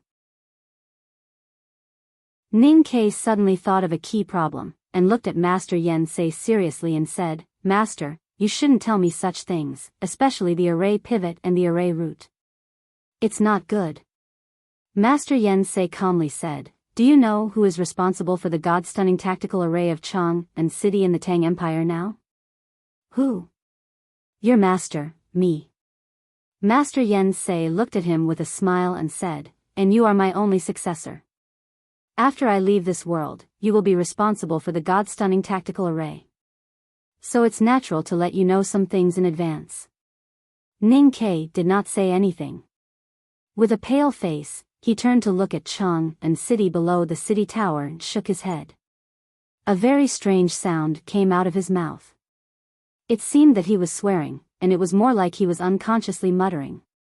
After a long time, he looked back at Master Yen Sei and said bitterly, "Master, don't be so scary."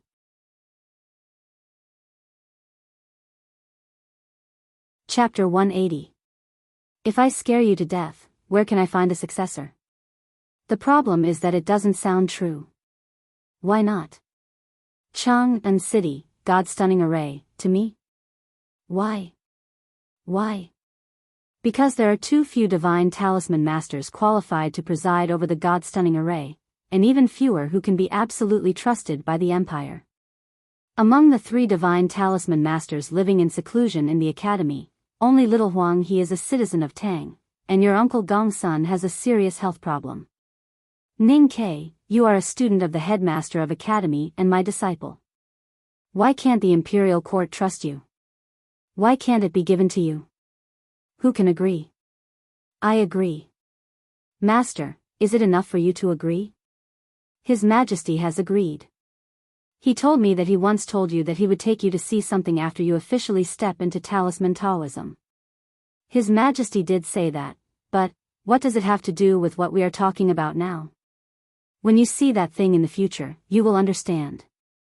It was certainly a very happy and glorious thing to be a noble divine talisman master. However, if the safety of the whole Chang and city or even the whole Tang Empire was in your hands after becoming a divine talisman master, then this happiness and glory would be countless times stronger. However, the strengthening of glory would eventually turn into a mountain-like responsibility and a sky-like pressure. Thinking that decades later, when he stood on the tower in Chang'an and looked down at the world, he would no longer be able to feel relaxed and carefree.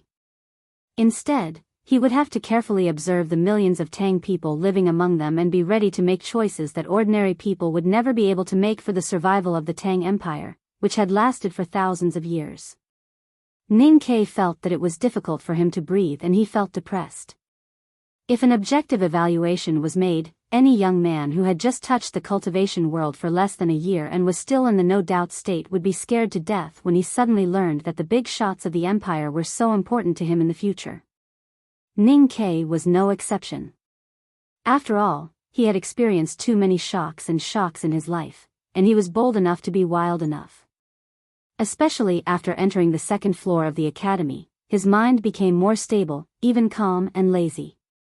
So after returning to Lin 47th Street, his mood quickly returned to normal.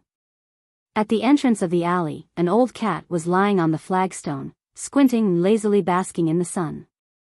In fact, Ning Ke was not lazy. In the following days, in order to avoid the enthusiastic Chang and citizens and stewards, he still got up before dark and went out early in the morning. He went to the back of the mountain of the academy to practice his swordsmanship, knife, and fine needles. He also listened to the wind, music, and chess. After leaving the academy, he continued to tour the scenery around Chang'an and visited various Taoist temples and ancient temples. However, he did not have his master to accompany him and was alone on the road. Chang'an City finally came to the most difficult period of the year, the hot and stuffy summer. Ning Ke had also visited more than a dozen Taoist temples and finally arrived at the Wanyan Tower in southern city. Unfortunately, spring had passed and the flock of geese had already gone north to Xuanyang Lake in Gushan Commandery to spend the summer. Therefore, he did not have the chance to see the stunning scene of tens of thousands of geese flying around the ancient tower. However, places like Taoist and Buddhist temples always like to steal the most beautiful scenery of the world as the background. Therefore, the Taoists and monks had no choice but to make some good scenery to avoid being criticized by the world. Therefore, although there were no geese to see in the Wanyan Tower, at least there was a Buddhist pagoda with moss marks on its ancient bricks and the exquisitely carved stone statues of venerables in the Buddha Hall. Ning Ke looked up at the Buddhist pagoda for a while and found that he did not understand anything about talisman Taoism, nor did he see any beauty. He shrugged and walked into the Buddha Hall. Suddenly, he was attracted by the smooth lines of the statues of venerables, which were extraordinarily solemn. The world was shrouded by Haotian's divine light. The Buddhism sect silently guarded in a corner of Yueluan Kingdom. Although some temples were built around various cities, they were not mainstream. Most of the monks of the Buddhism sect cultivated in the wilderness and had little influence on the secular people. Like most people, Ning Ke did not know much about the doctrines and scriptures of the Buddhism sect. He only knew that the status of the so-called venerables in the Buddhism sect was roughly equivalent to that of the saints that ordinary people talked about. Those were ancient myths and legends. The stone statues of venerables were placed in order in the quiet Buddha Hall. The windows were covered with yellow paper. The filtered light fell on the stone statues, emitting a kind of tranquil yellowish luster. The stone statues of venerables were in different shapes. Some were smiling, some were silent, and some looked bitter. The hands that were exposed outside the monks' robes were also different. Some put their palms together, some clenched lightly, and some put their fingers together in a strange way. Ning Ke guessed that this should be the emblematic gesture of the Buddhism sect. He subconsciously imitated the statue according to the statue of the venerables. He stretched his hands out of the sleeves and slowly put his palms together. Then he spread his fingers and crossed them, or bent his fingers and lowered his wrists like a lotus. Gradually, he felt something in his heart, but he could not tell what it was. Walking out of the Buddha Hall, the world was shrouded in bright and hot sunlight again. He blinked his eyes and shook his head in disappointment. When he was about to leave, a middle-aged monk walked out of the Wanyan Tower and smiled at him. In the shack on the top of the tower. The middle-aged monk put a cup of tea in front of Ning Ke and said calmly, "You can call me Huang Yang." Ning Ke took the tea and thanked him. He felt that the name was somewhat familiar. It seemed that he had heard Master Yen Sei mention it. "You must have some doubts as to why I invited you upstairs for a chat." The middle-aged monk looked at him and said with a smile, "I was invited by someone to say a few words to you." Ning Ke held the tepid tea and felt a little puzzled. "Who invited you? What do you want to say to me?" At this moment, he finally remembered the identity of this monk Huang Yang. Thinking of the rumors and stories he had heard in the past, he was suddenly shocked. He quickly stood up and bowed to the ground, saying, "Greetings, greetings, master." Huang Yang monk laughed and said, "Many people find it a little troublesome to call me. In the eyes of the common people, I am the so-called younger brother of the emperor, and many times they call me Lord Younger Brother of the Emperor. But I am not a lord, I am just a monk." Ning Ke smiled and didn't know how to answer. Monk Huang Yang pointed at the mountain-like Buddhist scriptures on the desk behind him and said, "These are the true scriptures of the Buddhism sect that I took back from the wilderness. I want to translate them into plain words so that the true meaning of the scriptures can be heard by the world. However, I've spent so many years and there are still many volumes that I haven't finished. So please don't mind me telling you directly." The middle-aged monk sitting opposite was the younger brother of the emperor of the Tang Empire, the most respected sublime being of the Buddhism sect in the empire. Up to now, Ning Ke had not guessed who invited him to talk to him. However, such a sublime being put aside so many Buddhist scriptures and specially took time to talk to him. Presumably, the content of the sublime being must be very important, so Ning Ke would not have the slightest objection. "I don't know much about the Tao of Runes, so I can only talk about the cultivation process that I have experienced. The Buddhism sect pays particular attention to enlightenment. Those who can hold the Buddha's heart are Buddhas. In our view, the surrounding chi of heaven and earth can be said to be a gift from Haotian or some kind of glory that has existed since ancient times. Whether Haotian has the same will as human beings or not, there has always been a debate whether Haotian has the same will as human beings, whether it is the Taoism sect, the Buddhism sect, or the predecessors of the academy. Let's not talk about it today." Huang Yang monk's words were really direct, without any pleasantries or transitions. He directly put forward a big proposition, but stopped abruptly after a little explanation and quickly got to the point. The cultivation of the Buddhism sect is asceticism. The so-called asceticism is not to bear hardships, but to walk between heaven and earth and have intimate contact with the cliff and the stream for many years. Then one day when the cliff is still and the stream has a splash, you may be able to perceive the chi of heaven and earth. Cultivation pays attention to understanding the running rules of the chi of heaven and earth and perceiving how it flows and how it is still. The disciples of the Buddhism sect also need to learn, but our learning is more based on years of accumulation. When we suddenly figure these things out, we call it enlightenment. A real good student, even in the face of Einstein, would not be like the fish at the back of the mountain of the academy, wagging their tails and waiting to be fed by the goose. Instead, they would bravely and timely ask questions. Ning Ke was undoubtedly a good student. So after Huang Yang monk finished this sentence, he frowned and asked, "By being extremely familiar with the objective existence of things, one can recognize all the properties of things?" You summed it up very well. No wonder you can enter the second floor of the academy. Monk Huang Yang was slightly stunned and said with appreciation, "That's the general idea. However, in the view of the Buddhism sect, the chi of heaven and earth existed before us and will always exist after us. It's an objective existence that transcends worldly experience and even survival experience. Therefore, when we live in it, it's more about feeling rather than mastering it, let alone trying to control it. Therefore, the Buddhism sect is not like the general cultivation sects, which divide states according to the degree of understanding and control of the laws of heaven and earth. There is no such thing as no doubts or see-through. How can one learn the endless heaven and earth with a limited life without doubts? Since it is the mystery of heaven and earth, how can one understand it thoroughly? Ning Ke seriously thought about these words and felt that these views of the Buddhism sect were a little too rigid, or at least not positive. The Buddhism sect only pays attention to enlightenment. If you understand it, then you understand it. If you don't, then you don't understand it.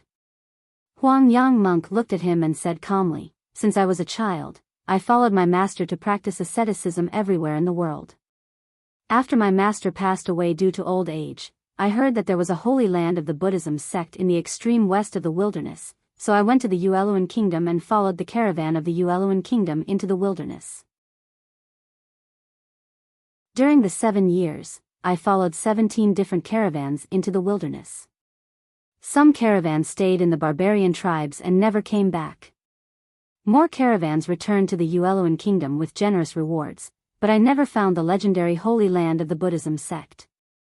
One of the caravans entered the wilderness 4 times, and I followed them in and out 4 times. I was familiar with the merchants' coachmen and guards. One day, a sandstorm came, and the caravan was trapped in an earthen enclosure somewhere in Chiu City. At night, a team of horse gang, who came to avoid the sandstorm, also entered this earthen enclosure, and then there was no reason to kill them. Hearing the word horse gang, Ning Ke raised his eyebrows subconsciously, and a bright light appeared in his eyes. His body instinctively stiffened, and he was full of killing intent. He asked in a low voice, "Master, what happened later?" He knew that this question was unnecessary. He knew better than anyone else the cruelty of the horse gang in the wilderness, and the master was still sitting here, safe and sound. Something must have happened, and even the master was very likely to be enlightened that day. As expected, Huang Yang monk said, "The horse gang was a little afraid of the disciples of the Buddhism sect. They didn't besiege me until they killed all the people. It was at that moment that I, who had followed my master for 20 years and been in and out of the wilderness for 7 years, was finally enlightened." Listening to the master's narration, Ning Ke seemed to be able to see the cruel scene of that night in the wilderness, and his mind was slightly shaken. He looked at the other side of the table and asked subconsciously, "Master, what happened after you were enlightened? What happened to those horse gang later?" Huang Yang monk smiled slightly and didn't answer the question. He just slowly poured some tea into his cup. Ning Ke smiled, knowing that he had asked another meaningless question. Although the Buddhism sect paid particular attention to mercy and enlightenment, he knew that the Buddhism sect also had a thunderous rage when encountering evildoers from the introduction of the furious eyes venerable in the Buddhism sect. Naturally, those horse gang were all killed. Huang Yang monk said, "As for how I was enlightened at that time, I still don't understand until now. I only remember that my body was soaked with the blood of my familiar companions. I felt that the blood was very hot, and my skin was burning, as if it was about to be burned." Hearing this, Ning Ke gently rubbed his fingers under the table, feeling that the blood left in his childhood was still so sticky. Although it had faded a lot now, it still made him feel a little uncomfortable. Huang Yang monk looked at him and said, "For many years, I have been suffering and confused. Since I wanted to be enlightened, why couldn't I be enlightened earlier? Even if I had been enlightened half a day earlier, my friends in the caravan wouldn't have been killed by the horse gang." After a long time, I finally understood this truth. Everyone has different reasons for enlightenment and lucky chances. When the lucky chance comes, it comes. If it doesn't, you can't force it. Ning Ke understood that the master's words were to remind him. Huang Yang monk continued, "Blood is not fire. It shouldn't be spicy and can't be burned. However, for me at that time, blood was spicy and could burn my clothes, flesh, and even Buddha's heart. If enlightenment is the perception of the law of the chi of heaven and earth, then everyone's enlightenment should be different. Only what you feel is true, and what others teach you is false. So you don't have to worry. Take your time, and you will be enlightened eventually."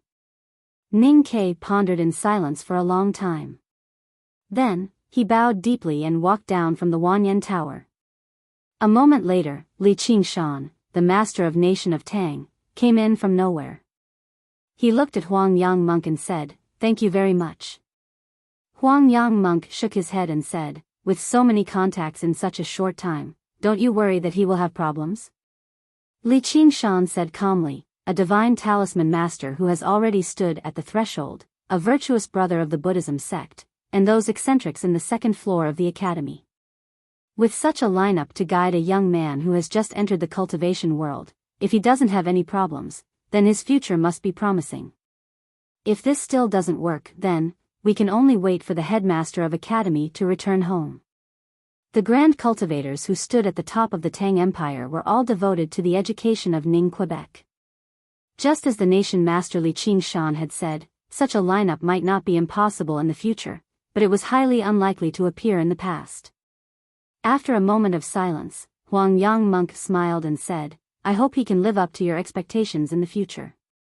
The military ministry and the Imperial Center administration have also investigated him in detail. His loyalty to the Tang Empire is beyond doubt. Being able to enter the second floor of the academy means that he has enough potential, and even has the possibility to become a divine talisman master in the future.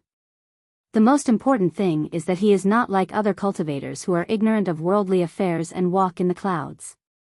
Instead, he acts calmly and coldly. When encountering an enemy, he dares to kill and is willing to use any means. How could His Majesty miss such a young man? Not to mention the fate of that calligraphy section. His painstaking efforts to cultivate him with such a lineup is not because we old guys expect him to grow up and bring glory to us in the future, but because the Tang Empire needs young people like him in the future.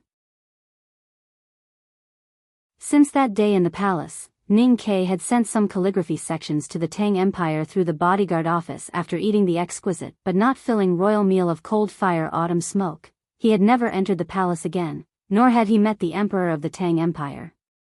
Therefore, he did not know that he had become the most important candidate for the Tang Empire's talent cultivation plan. However, after talking with Master Huang Yang at Wanyan Tower today, he more or less guessed some things. The reason why the younger brother of the Tang Empire could come out in person, besides the face of Master Yen Sei, must be because of the palace. Even if he had guessed some things, he was not shocked, especially compared to a few days ago in the southern city, when his master pointed to the picturesque landscape and said that the safety of this magnificent city would be handed over to him in the future. But of course, he would feel touched. A few days after the talk at Wanyan Tower, he had been thinking about Master Huang Yang's words, especially the word enlightenment. The more he thought about it, the more he was sure that the Enlightenment Buddhism sect paid attention to, if put in the system of ordinary cultivation methods, was actually see-through, which was the preliminary mastery of the operation of the qi of heaven and earth.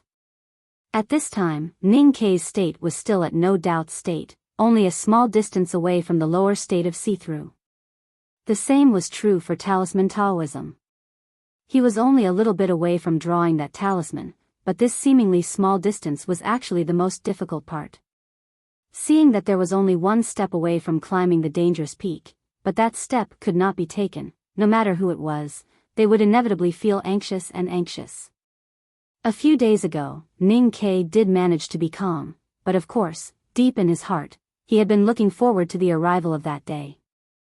It was not until he heard Master Huang Yang's words about enlightenment at Wanyan Tower that he suddenly realized that these seemingly peaceful and natural expectations were also a kind of anxiety and an obstacle to cultivation. After pondering for a night, Ning Ke no longer thought about these things. See-through and talisman Taoism were all left behind by him. He would still go to the academy's back mountain to listen to songs, forge iron and gossip, and still walk around the famous places in Chang'an. But he no longer thought about when he would be able to reach see-through, nor did he think about when he would be able to put down the first stroke on that piece of white paper. Looking at the eaves of the famous buildings, he no longer wanted to feel anything from them. Instead, he just purely appreciated the beauty among them, reflecting and imprinting those lines into his eyes. One day in midsummer. In the afternoon, the old brush pen shop was shrouded in unbearable heat and humidity. Ning Ke leaned on the bamboo chair under the tree, staring at the sky divided by branches and green leaves in a daze. From time to time, he picked up a wet towel from the basin beside the chair and patted it on his body, washing away the greasy sweat and summer heat with the well water. Change the water quickly. The water in the basin is hot again. What kind of weather is this? Get some fresh cold well water quickly. He was not anxious about cultivation, but anxious about the heat. He shouted to the front. In order to resist the endless stream of admirers and stewards of mansions, the old brush pen shop was now open for 2 days and 3 days when its owner got married. Sang Sang was really bored during the day, so she wiped the tables and chairs in the front shop again and again. At this time, hearing Ning Kei's angry shout in the courtyard, she hurriedly ran out and poured the old water in the basin under the tree, and then went to the well to get new water. At this moment, the long-awaited rain fell, hitting the eaves and leaves with pitter-patter. Then, it quickly turned into a torrential downpour. The rain was like thunder, but it could not drown out the ecstatic shouts of the neighbors in the back alley. "Young master, quickly go into the house to hide." Sang Sang threw down the basin and hurriedly closed the window. Ning Kei lay on the bamboo chair, but did not move. He looked at the rain falling from the sky, feeling the brittle feeling of the raindrops hitting his naked skin, and the wetness that enveloped the street. His expression seemed a little strange. Sang Sang looked at him from the window and shouted, "Why don't you come in?" Ning Kei opened his eyes and looked at the increasingly dense rain. He suddenly shouted, "Look, it's so beautiful." Sang Sang thought that the young master was talking nonsense again. She waited for a long time and found that Ning Kei was still lying on the bamboo chair. Although she was not worried that he would catch a cold on such a hot day, she was very worried that he would become a fool in the rain. Frowning, she walked out of the door, walked to the bamboo chair, and imitated him to look up at the sky. Seeing that she looked up with difficulty, Ning Kei stretched out his hand to hold her waist, and held her in his arms. The master and the servant lay side by side on the bamboo chair, lying in the majestic heavy rain, and opened their eyes to look at the sky. Sang Sang looked at the rain coming like arrows, and said in surprise, "It's really beautiful." Ning Kei wiped the rain off her face and asked, "Do you feel that we are like the rain eaves under 1,000 years of wind and rain?" Sang Sang shook her head and said, "I don't think so. I feel like the city wall is being shot by many arrows." Ning Kei sighed and said, "What an unromantic girl."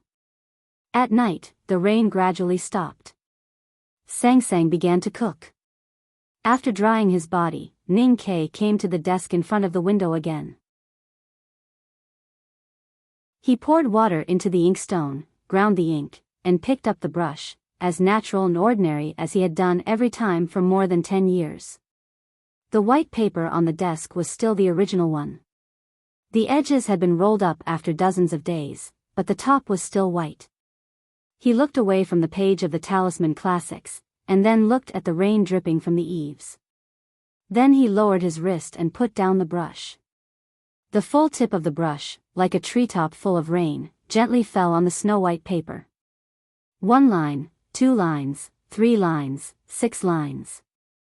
6 lines were finished. Ning Kei took a deep breath and put down the brush. Sang Sang came in with 2 big bowls of soy sauce rice, put them aside, and walked to the desk to look at it curiously. Then she looked up at the roof, slightly frowning, and said unhappily, "It's leaking? Isn't this a new house built in the 4th year of the Tianqi era? Young master, you have to talk to Mr. Qi tomorrow to reduce the rent." Ning Kei shook his head helplessly and said, "When did we pay the rent? Besides, the house is not leaking." "It's not leaking? Young master, did you get a fever because of the rain? Do you need me to go to the pharmacy?" Sang Sang pointed to the white paper on the desk and looked at Ning Kei with concern. However, before she could finish, Ning Kei pulled her thin body into his arms. Sang Sang felt that the young master seemed to be very emotional today, so she could only helplessly open her arms and let him hold her. Ning Kei held her tightly. After a moment of silence, he said with a smile in her ear, "Tell all the people in Cheng, and who want to invite me to dinner that from today on, I have time to go to their mansions for dinner." Hearing this, Sang Sang's body slightly stiffened, and she looked at the desk again. The 6 ink marks on the snow-white paper on the desk had disappeared. there was only a big puddle of water. Not rain. It was water. I had originally planned to write 3,000 words, but as I was writing and writing, I got too excited. So I wrote 6,000 words and finished writing this huge plot. Alright, I'm really happy. At such a happy time, I'll feel sorry for myself if I don't ask for recommendation votes and monthly votes. Anyway, you know that recommendation votes are my life. I can ask for monthly votes casually, but you really can't give them casually, you have to give them hard. To be continued. If you like this work, you are welcome to vote for recommendation votes and monthly votes. Your support is my biggest motivation.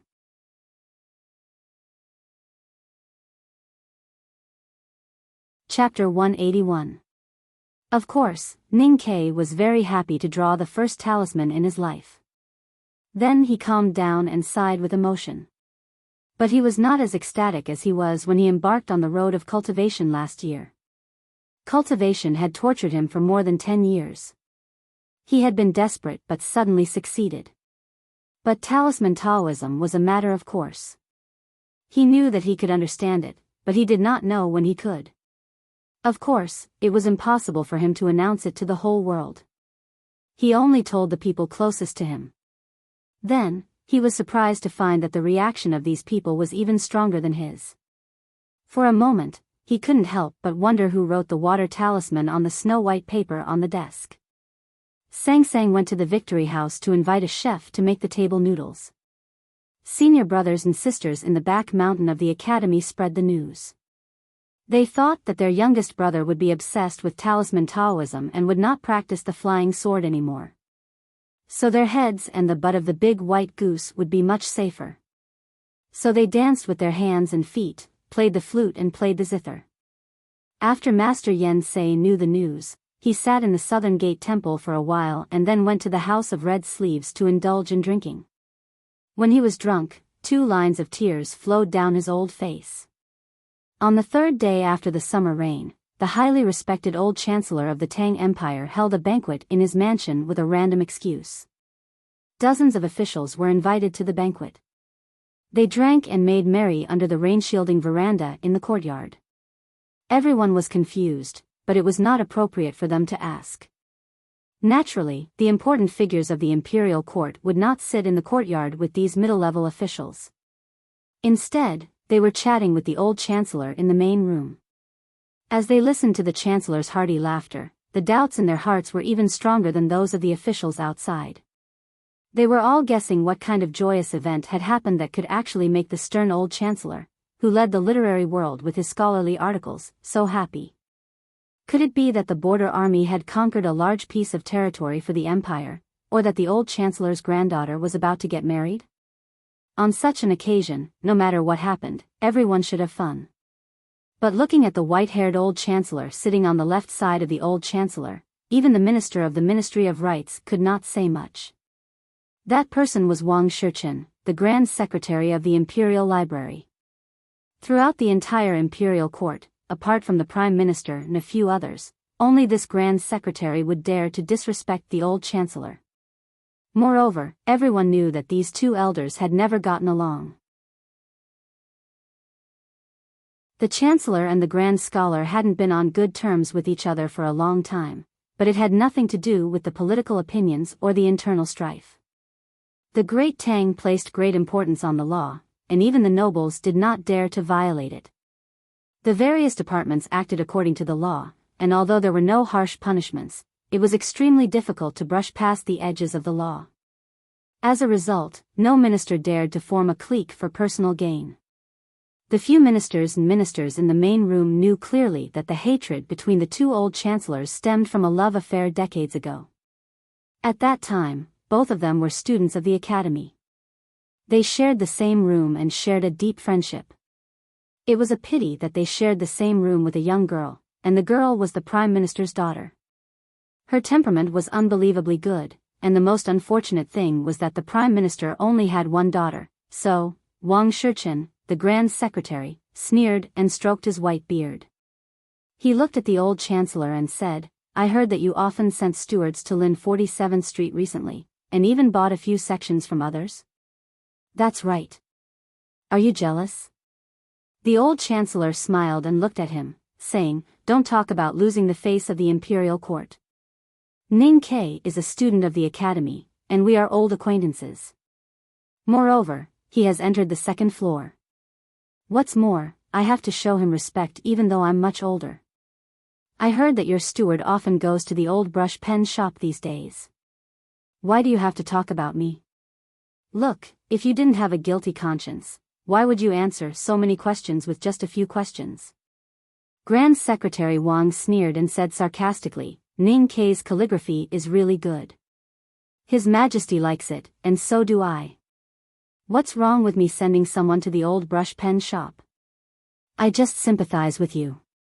You have been searching everywhere, and I don't know if you have found any authentic works. Before the old chancellor answered, Grand Secretary Wang laughed and looked at his colleagues around the table. He said, I think you all know that Sir Ning's chicken soup calligraphy is now in my mansion. I have a look at it when I have time for official business. It's really a good feeling. The old chancellor slightly raised his eyebrows. He knew that this sentence was directed at him. Grand Secretary Wang slightly raised his eyebrows and continued to say intentionally or unintentionally, there are many sections of Ning Ke's calligraphy circulating outside. But except for this chicken soup calligraphy with the hidden meaning of divine talisman, I don't think there is another one that can be compared with the flower blooming calligraphy in the palace. It did take me some effort to get this chicken soup calligraphy. If I didn't have some friendship with Master Yen Sei, how could I get it? He turned to the old chancellor and said with a smile, Old guy, I heard that your steward also went to the House of Red Sleeves to buy 2 rubbings of the Yen family of the chicken soup calligraphy. Why do you do that? If you really want to see the authentic chicken soup calligraphy, just tell me.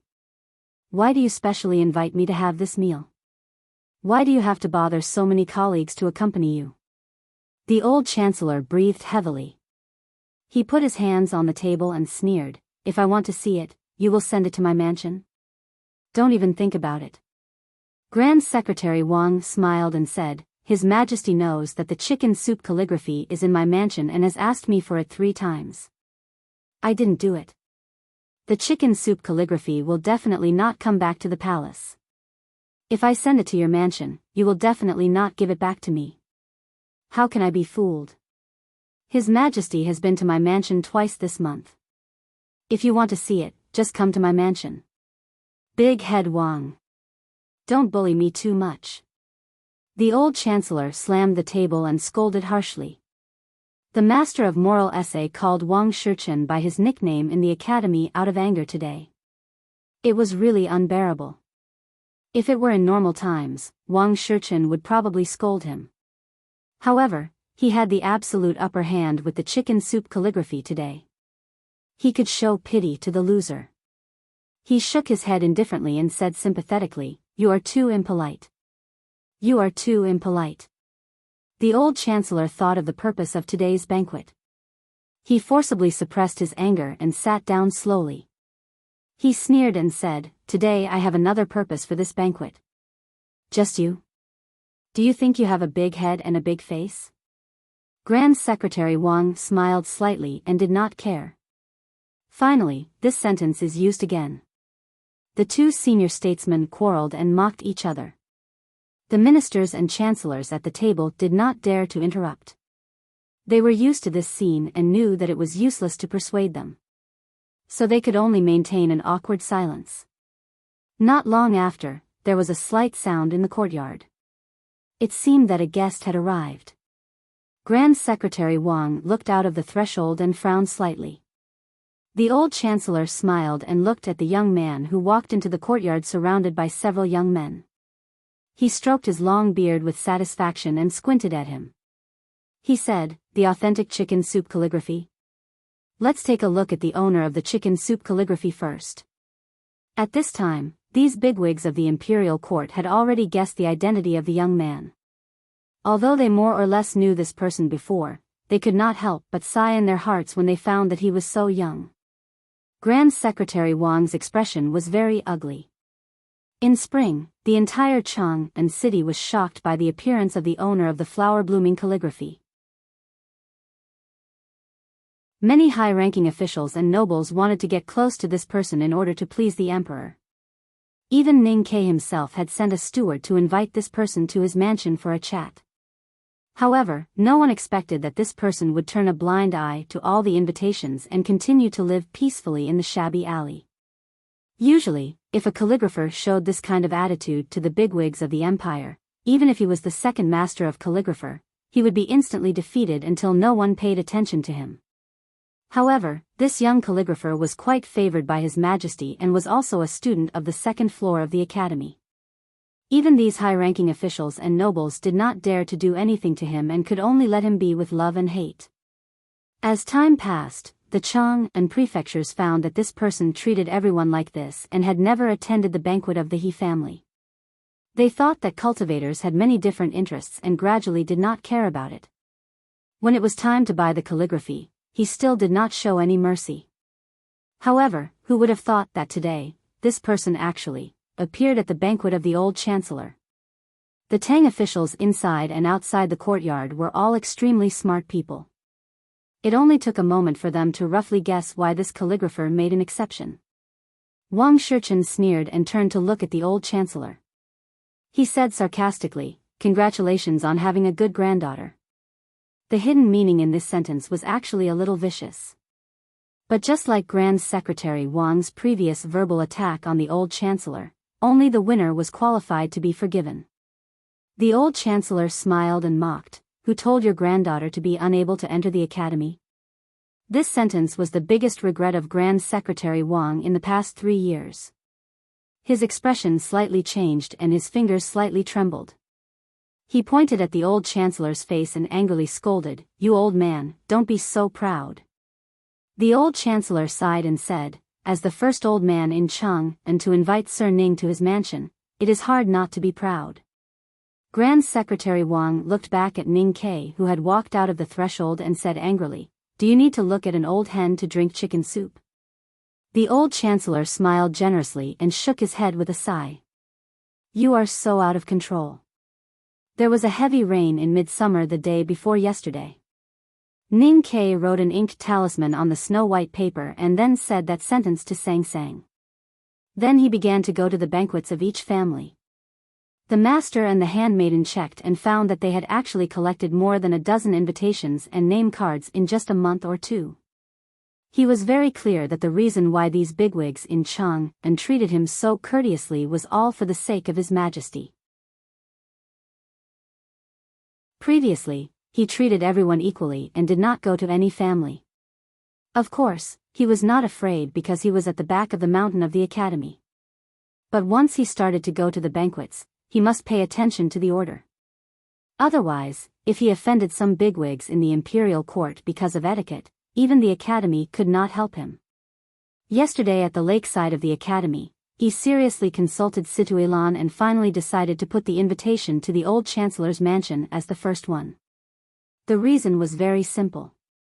Since the old chancellor was a noble and civil official, it was natural for him to meet him as a junior disciple. More importantly, it was because Jin Wuxia was his classmate. This kind of relationship could not be found anywhere in the world. Of course, the dishes in the old chancellor's mansion were much better than those in the imperial palace. But they were too bland, and the conversation was really not very interesting. Ning Ke honestly and humbly answered the questions in accordance with the unchangeable truth that these bigwigs gave him face, which was that he had to return the face back to them. He behaved very well. After the banquet, the old chancellor naturally asked people to bring up the brush, ink, paper and inkstone, and asked Ning Ke to leave a letter. After leaving the letter, Jin Wuxia and Situilan saw him out of the mansion together. The three chatted for a while, and then Ning Ke knew that Xie Qingyun had returned to the South Jin Kingdom when he was busy understanding talisman Taoism. Ning Ke noticed that when Situilan mentioned Xie Qingyun, Jin Wuxia's expression was still calm, but her eyes were a little sad. He could not help but sigh. Since they had started to attend the banquet, it was impossible for them to just stay in one family. The next day, according to the meal schedule arranged by Situilan, he was supposed to visit the Minister of the Ministry of Rights. However, because he met Grand Secretary Wang at the old Chancellor's mansion last night, he had no choice but to go to the Grand Secretary Wang's mansion for dinner. Before Ning Ke agreed with him at the table, he had clearly felt that if he did not agree with the white-haired Grand Secretary Wang, the latter would really send someone to Lin 47th Street to smash his shop. The banquet in the Grand Secretary Wang's mansion was more exaggerated than that in the old Chancellor's mansion. It was obvious that the old man did not treat Ning Ke as an old hen who would simply feed him some rice. Instead, he invited all the capable officials of the 6 ministries and 3 academies to the mansion. If one counted carefully, he would find that more than half of the officials who were qualified to attend the court meeting were standing in the courtyard. Looking at the dense crowd of officials in the courtyard and the various official uniforms, Ning Ke was so shocked that he was completely speechless. He thought to himself, what did this lad do? He was just a bad calligrapher. How could he deserve such a grand ceremony? However, Grand Secretary Wang thought that he deserved it. He even took Ning Ke's hand and stood in front of the steps, making a very grand introduction. For the Academy and the headmaster, for the Imperial Palace and His Majesty, for the Southern Gate Temple and Yen Se, Grand Secretary Wang did not mind giving face. Of course, he also vaguely wanted to put on airs. On the one hand, he wanted to use these officials to announce to the whole empire that Ning Ke had come for dinner. On the other hand, he wanted to use these officials to announce to Ning Ke that he treated him more attentively than the old Chancellor. In the future, if Ning Ke had any calligraphy, he should show it to me first. If His Majesty had any instructions, he should let me know first. Before the banquet was over, Grand Secretary Wang took out the treasured chicken soup calligraphy and asked the officials to appreciate it. Finally, he asked Ning Ke to take out his private seal and solemnly stamp his own seal on the memo paper that had been repaired but was still wrinkled. Ning Ke lifted his finger slightly, and the seal left the surface of the chicken soup calligraphy, leaving a dazzling bright red. There was jubilation in the Grand Secretary's mansion. The officials cheered and applauded. The steward of the mansion was proud and moved, and the servants whispered. Old Song, who had followed the Grand Secretary all the way from his hometown to Chang'an and had served the Grand Secretary for nearly 70 years, was moved to tears. He held his walking stick and looked at the brightly lit courtyard. He said in a trembling voice, "Old master, young master has finally won against the old Jean. The hatred of stealing his wife has finally been somewhat avenged." After doing this, Ning Ke heaved a sigh of relief. He thought that this was probably the case. However, he did not expect that Grand Secretary Wang did not intend to let him leave. Instead, he ordered people to set up the writing brushes, ink, paper and inkstone, just like the old Chancellor had done last night. Looking at the speed of the steward setting up the brushes, ink, paper and inkstone, no one in the hall would believe that they did not carry out emergency overtime training. Ning Ke stared blankly at the ridiculously large Huangzhou sprout paper in front of him. He wanted to cry but had no tears. He thought to himself that the old Chancellor had only taken an ordinary scroll last night. Did he want him to write a Grand Central Hall? Isn't this a little too cruel? After leaving the Grand Secretary's mansion, he said to Sang Sang sadly, "Don't ever attend such banquets again." Sang Sang asked confusedly, "Young master, you said a few days ago that if you want to achieve great things, you can't just rely on one skill. Although you are determined to cultivate, you also need to build a good relationship with the bigwigs in the secular world. Why do you say not to attend such banquets again now? I'm still good at eating, chatting, praising the sage, and flattering people because I'm a thick-skinned person." Ning Ke shook his head and said with emotion, "However, I have to leave a piece of calligraphy after eating. Yesterday it was an ordinary scroll, and today it has become a Grand Central Hall. What should I write when the Marquis invites me to dinner tomorrow? Should I fill the white wall that the Marquis just painted with calligraphy? These bigwigs are not inviting me to dinner. They are completely robbing me of my money. I'm really happy when I write about Old Song. In fact, I'm still tired from writing, and I'm not in good spirits. That's why I've stayed up until now. It's past midnight, and I don't have to send out individual chapters to solicit recommendation votes. I'm sincerely inviting you here. The recommendation votes on Monday are very important, and I hope everyone can support me. Please come to my appointment to solicit votes. We eat rice, but what flows out must be votes. If you like this work, you are welcome to come to Chidian to cast a recommendation vote or a monthly vote. Your support is my biggest motivation.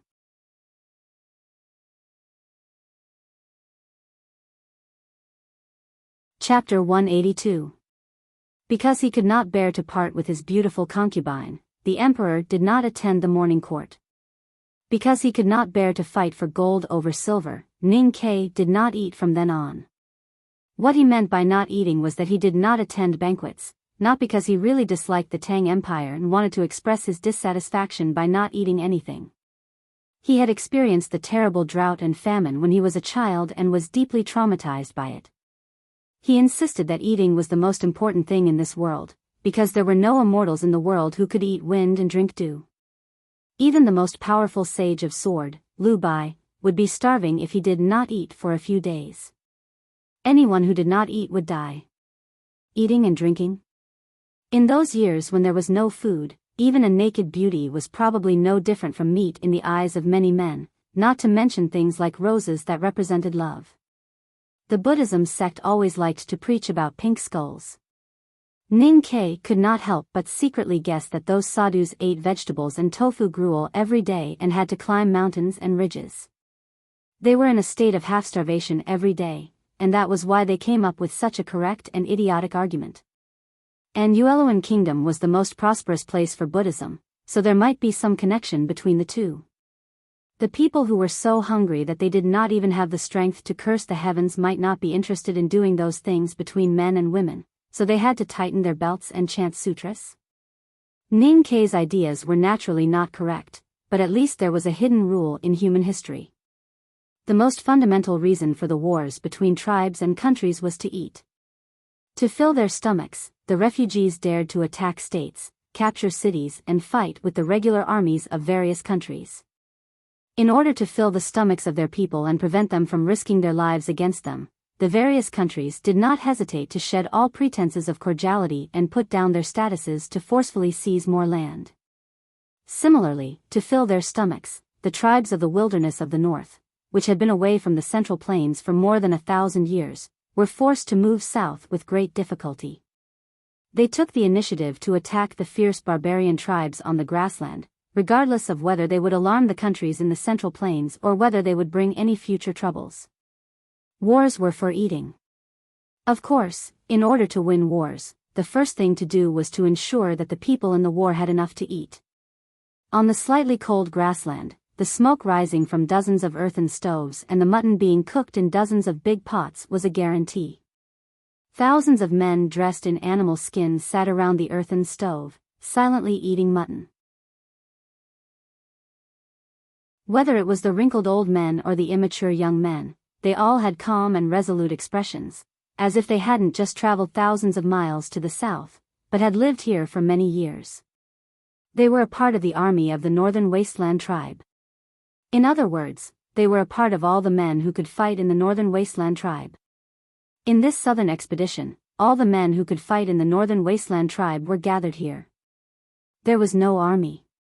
Instead, all the men who could fight were gathered on the edge of the grassland that stretched for hundreds of miles. All the old, weak, women, and children of the tribe were left behind. It would take about a month to reach the edge of the grassland.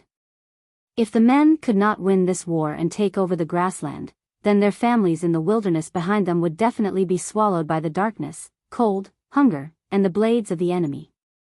For countless years, the Northern Wasteland tribe lived in the cold region of the far north, relying on the hot sea to survive. It was impossible for them to sustain too many people. In recent years, as the night strangely lengthened, the temperature gradually dropped, and their lives became more and more difficult. At the end of winter, the tribal elders finally decided to move the whole tribe south. If they did not move south, there would be no food. In the south, there were large grasslands, sheep, and food. It was a pity that the god was not generous when he gave the land to the humans. Most of the land already had an owner, including this large piece of fertile grassland. If the people of the northern wilderness wanted the grassland and the food for the sheep, the original owner would not be happy. So, then they would fight. After 1,000 years, the desolate man reappeared in the eyes of the world. This matter should have shocked the world. However, the people who once roared proudly on the grassland and defeated the countries in the Central Plains had left the world for too long. It was so long that many people had forgotten their existence. Moreover, the dangerous natural environment and the torture of time had reduced the tribe's population to the point that people did not feel any threat. Therefore, this matter was temporarily limited to the northern grassland. The reason for this situation also had a lot to do with the wise decision of the desolate man's tribal elders. Before moving south, the desolate man had set a firm and clear goal. The grassland that the sword pointed at belonged to the barbarian Lieutenant Khan, and had nothing to do with the countries in the Central Plains, especially the powerful and terrifying empire. Although the desolate man's soldiers were brave, they had been cautiously suppressing the war in the northern area of the grassland. It had been nearly a month since the desolate man's southern expedition troops arrived at the northern edge of the grassland, and the battle with the barbarian Lieutenant Khan's cavalry had been going on for a month. On this battle line that was deliberately controlled to a length of hundreds of kilometers, the two sides had fought no less than 100 battles, and most of them ended in the desolate man's victory. The cruelty of war was that even the winner had to pay the price of death. The desolate man's soldiers were silent and resolute, brave and disciplined, and their individual combat effectiveness was far above that of the grassland barbarians. However, they were too few in number. Although they continuously defeated the tide-like attacks of the Lieutenant Khan's 100,000 cavalry, more and more of their companions died. An earth stove, an iron pot, fresh water, and mutton. Not far away on the grassland were the corpses of their companions that had congealed in a pool of blood. A desolate man sorcerer, whose face was smeared with tree sap, walked calmly among the corpses. From time to time, he squatted down and gently touched the eyebrows of the dead with his fingers. His dry lips moved slightly, making indecipherable syllables. Not far from the corpses of the soldiers, a desolate man boy of about 13 or 14 years old blew the bone flute in his hand. The sound of the flute was mournful, as if it was telling the desolate man's pain of wandering and struggling for survival in the past 1,000 years. An old voice was added to the sound of the flute. It was a highly respected true master of the Council of Elders. He sang a song that all the desolate men could sing. The song was desolate and vigorous, with a shocking unyieldingness in the solemn and stirring atmosphere. The sky is cold, the earth is cold, the goshawk does not dare to look at the northern wilderness. The hot sea falls, the hot sea rises, the snow wolf is hunted by the hot sea. The snow wolf chases, the snow wolf dies, holding a knife to look for the deer all day long. Where to live, where to die, where to bury the white bones. Min Mountain is majestic, Min Mountain is strong, Min Mountain is the true hometown. Stepping over the vast snow, stepping over the frost for thousands of miles, looking south all day long. Stepping over the vast snow, stepping over the frost for thousands of miles, no longer looking south. I go first, and then you come. I fight first, and then you come. I die first, and then you come. The homeward journey is near, the homeward journey is far, the homeward journey is on. I have gone, and then you come. I have fought, and then you come. I have died, and then you come. I have died, and then you come. I have died, and then you come. The bleak song kept repeating the last two lines, and several young desolate man warriors silently looked over there. As the old man sang softly, a strong but not sad atmosphere arose on the grassland. Most of the desolate man warriors remained silent. They ate the mutton and drank the oily soup that had a strong odor. They seized every moment to replenish their strength in between the battles because no one knew when the next battle would begin. The ancestors of the desolate man were once called natural warriors by the people of the Central Plains. Now they had experienced thousands of years of harsh environment, and the word fighting was written in their blood vessels and bones. The death of their companions would not make them feel the slightest bit. Even the song that had been passed down for thousands of years could only trigger the soft echo deep in their hearts, but could not interfere with their preparation for the battle. At this moment, the bugle of the battle sounded again. The grassland trembled slightly, and no one knew how many elite cavalries of the Khan of the left tent were coming. The desolate man warriors did not panic. They put down the mutton and spoon in their hands, raised their sleeves to wipe their oily faces, and then picked up the heavy and damaged weapons beside them. They slowly walked south, and even did not forget to put out the fire in the earthen stove. They walked slowly, then quickly, then trotted, and finally began to sprint. The way the desolate man soldiers entered the battlefield was shockingly similar to the way the grassland cavalries did. The only difference was that they did not ride on horses and only had their own legs. However, what was incredible was that these desolate man soldiers, who were wearing leather robes and holding knives and axes, who did not look very tall or strong, could run at such a fast speed and with such a shocking momentum. With the dense buzzing sound of drums, the grassland cavalries who were good at riding and shooting pulled the bowstrings of their short bows from a long distance away. Countless arrows cut through the sky and hit thousands of desolate man warriors like raindrops. With a puff, a sharp arrow hit a desolate man warrior who was running at high speed. After the arrowhead penetrated the leather armor, it seemed to take root in his chest. Blood quickly seeped out and dyed the leather armor red. However, the desolate man warrior did not seem to notice it and still rushed towards the black tide-like cavalries with sabers and axes in his hands. Obviously, the arrow was blocked by the desolate man's steel-like skin and did not hurt his vital parts. There were no military orders or flag signals. The desolate man's battle relied on their instincts, the tacit understanding and the trust they had in their companions after fighting side by side for more than 1,000 years. When they were dozens of steps away from the black tide-like grassland cavalries, as long as they were not shot down by the cavalry's arrows, they pulled out the sharp axes from their waists neatly and threw them out with all their strength. The sharp axes rotated at high speed and cut through the air on the battlefield. The bright light reflected the sunlight and reflected snow-white shadows on the green grassland. It looked extremely beautiful and terrifying. With their strong defensive power, the desolate man warriors withstood the grassland cavalry's first round of shooting and entered the effective killing range of the flying axes. They ran so fast that the grassland cavalries did not have time to launch the second round of shooting and had to throw the axes in their hands. The rain of arrows did not hit too many desolate man warriors on the grassland, but the rain of thousands of sharp axes directly caused the grassland cavalries to suffer the cruelest blow. The originally heavy axes, coupled with the desolate man warriors throwing strength and rotation, easily cut through the cavalry's light armor. Even the ends of the axes directly broke the grassland cavalry's bones and spurted blood.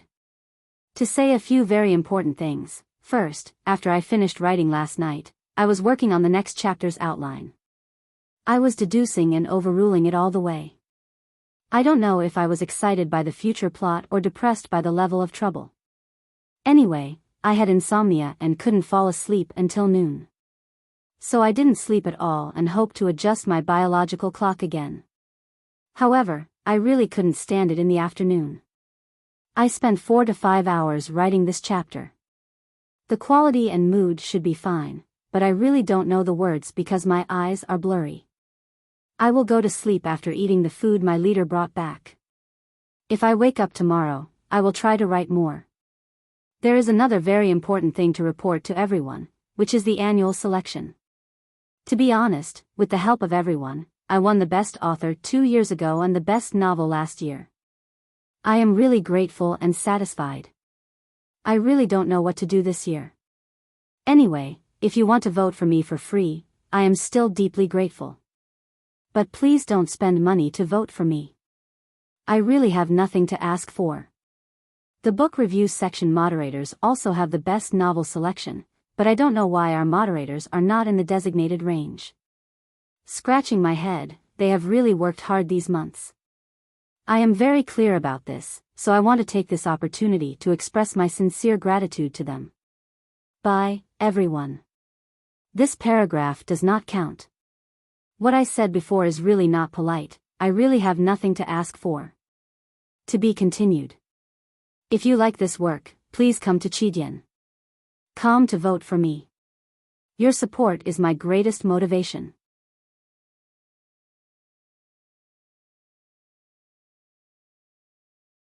Chapter 183.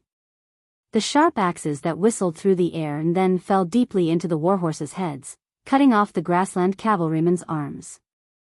Along with a sudden muffled howl, countless warhorses fell to the ground miserably, and the grassland men on the warhorses also fell to the ground miserably. Death and blood did not destroy the grassland cavalrymen's will to fight. Instead, it made the elite cavalrymen under the direct command of the left king's palace more aggressive. They waved the machetes in their hands and roared as they charged forward against the rain of axes. Contrary to the almost crazy grassland cavalrymen, the desolate man's soldiers had remained silent since the beginning of the battle. Whether it was running at high speed, dodging the rain of arrows, falling to the ground due to injuries, or throwing the flying axes with all their strength, they kept their lips tightly shut. On the battlefield that was filled with blood and broken limbs, the silence was even more terrifying. However, if there were bystanders at the edge of the battlefield, in their eyes, the grassland cavalrymen who were charging forward with wild roars had far surpassed the silent desolate man's soldiers in terms of momentum. The black tides formed by the grassland cavalrymen finally approached the silent desolate man's soldiers and collided with them for the first time. What was incredible was that the silent desolate man's soldiers, who appeared to be lacking momentum, were not scattered by the heavy cavalry. They stood in the black tide like reefs and were not scattered. A young desolate man's soldier squatted down and slashed his long saber from his waist. The grassland cavalrymen who were charging towards him were shocked and suddenly lowered their heads. The warhorse under them screamed and its two front legs were neatly chopped off. A strong desolate man's soldier looked at the grassland cavalrymen who were charging towards him.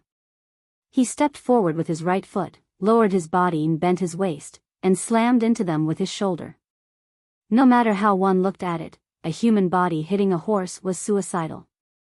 However, this strong desolate man's shoulder was as hard as steel.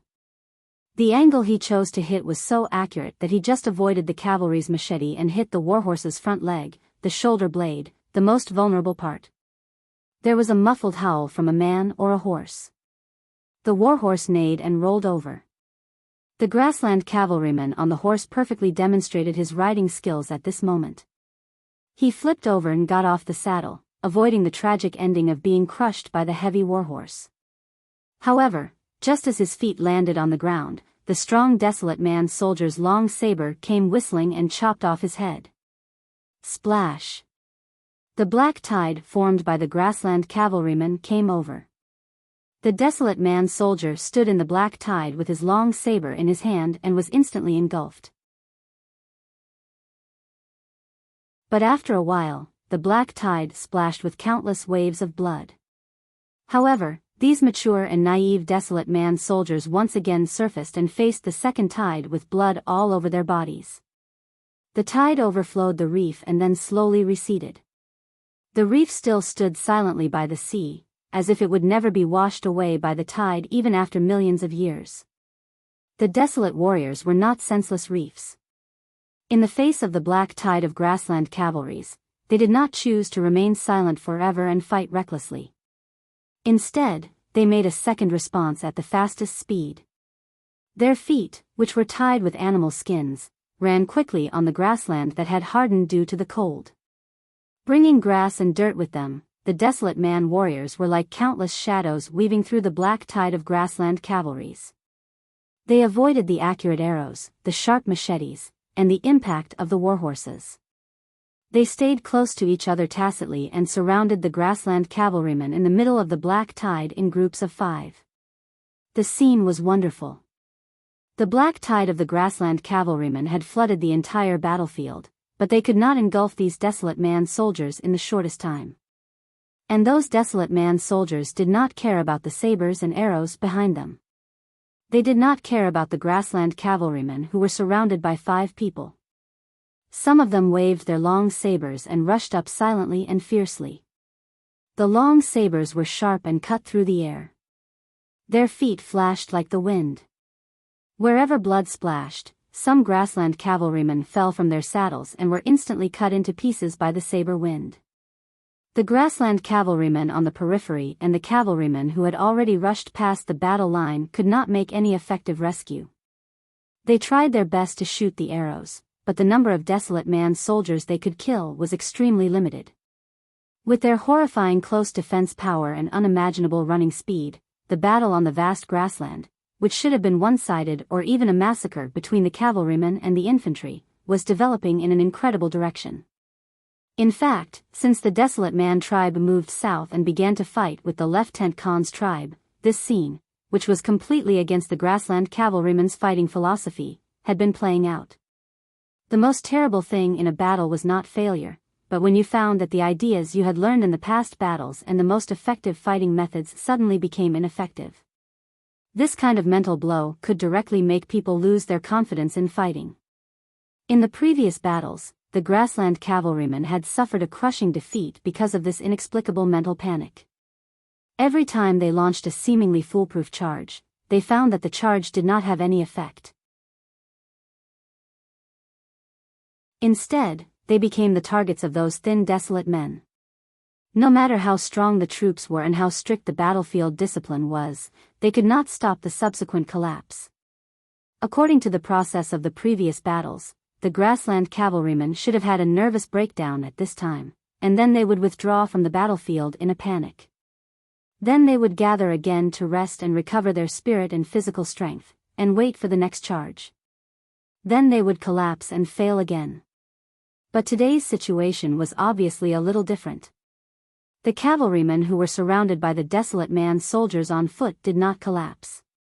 They had long been mentally prepared for the outcome of death, so they burst out with extremely fearless courage and desperately waved the machetes in their hands before dying. Although they could not avoid falling under the long machetes of the desolate man soldiers in the end, the desolate man soldiers often had to pay a higher price to kill a grassland cavalryman than the previous times. Around the central battlefield where the blood waves were dense, the grassland cavalrymen who were supposed to support their trapped comrades did not hesitate to lift the reins and leave after hearing a low horn. They did not care that their companions were falling under the siege of the desolate man soldiers. Instead, they divided into 2 teams at the fastest speed and left the central battlefield in the east and west direction. The huge waves that were crashing against the reef suddenly split into 2, leaving only the remnant waves in the middle that were still stuck to the black reef. And behind the fork where the 2 teams of grassland cavalrymen separated, a gorgeous carriage came slowly. The carriage was decorated with gold and silver and looked extremely gorgeous. In the middle of the carriage was a round plate made of refined steel. The lines on the plate were so dense that they seemed to be even more complicated than the hundreds of millions of stars in the night sky. On both sides of the metal plate stood 2 expressionless grassland brawny men who were wearing heavy metal armors and holding heavy and sharp machetes in their hands. The countries of the Central Plains strictly controlled the output of salt and iron. It was extremely rare to see full metal heavy armors on the grassland here. The soldiers who were qualified to wear heavy armors must be the bravest and most powerful warriors with the highest status in each palace. Today, the task of these 2 most powerful warriors of the Lieutenant Khan's palace of the grassland was not to fight, but to protect the metal plate on the carriage and the person sitting on the plate. There was a skinny old man sitting on the metal plate. The old man was wearing a golden royal costume with an agate ring on his left finger and a rune painted with wolf's blood between his eyebrows, which told everyone his identity. He was one of the 7 most respected grand wizards of the Lieutenant Khan's palace. The old sorcerer expressionlessly looked at the warriors who were still fighting on the grassland in the distance. His withered lips moved rapidly, his skinny 10 fingers continuously tapped on the metal disc, like the beating of a war drum, mixed with the incantation that was spat out from his lips, as if it had an extremely magical power. In the originally azure sky, a cloud suddenly floated over, just in time to block the pale sun, casting a shadow on the bloody grassland at the center of the battlefield. At that moment, some of the older Desolate Man warriors had noticed that the grassland cavalrymen were behaving strangely today. When they noticed that the grassland cavalrymen, who were supposed to attack them desperately, suddenly drove to the periphery, leaving nearly 1,000 of their companions behind, with a few deep shouts, the Desolate Man warriors sped up the process of reaping the enemy's lives, while the 200 Desolate Man warriors near the north quickly followed the two teams of cavalrymen and rushed to the periphery.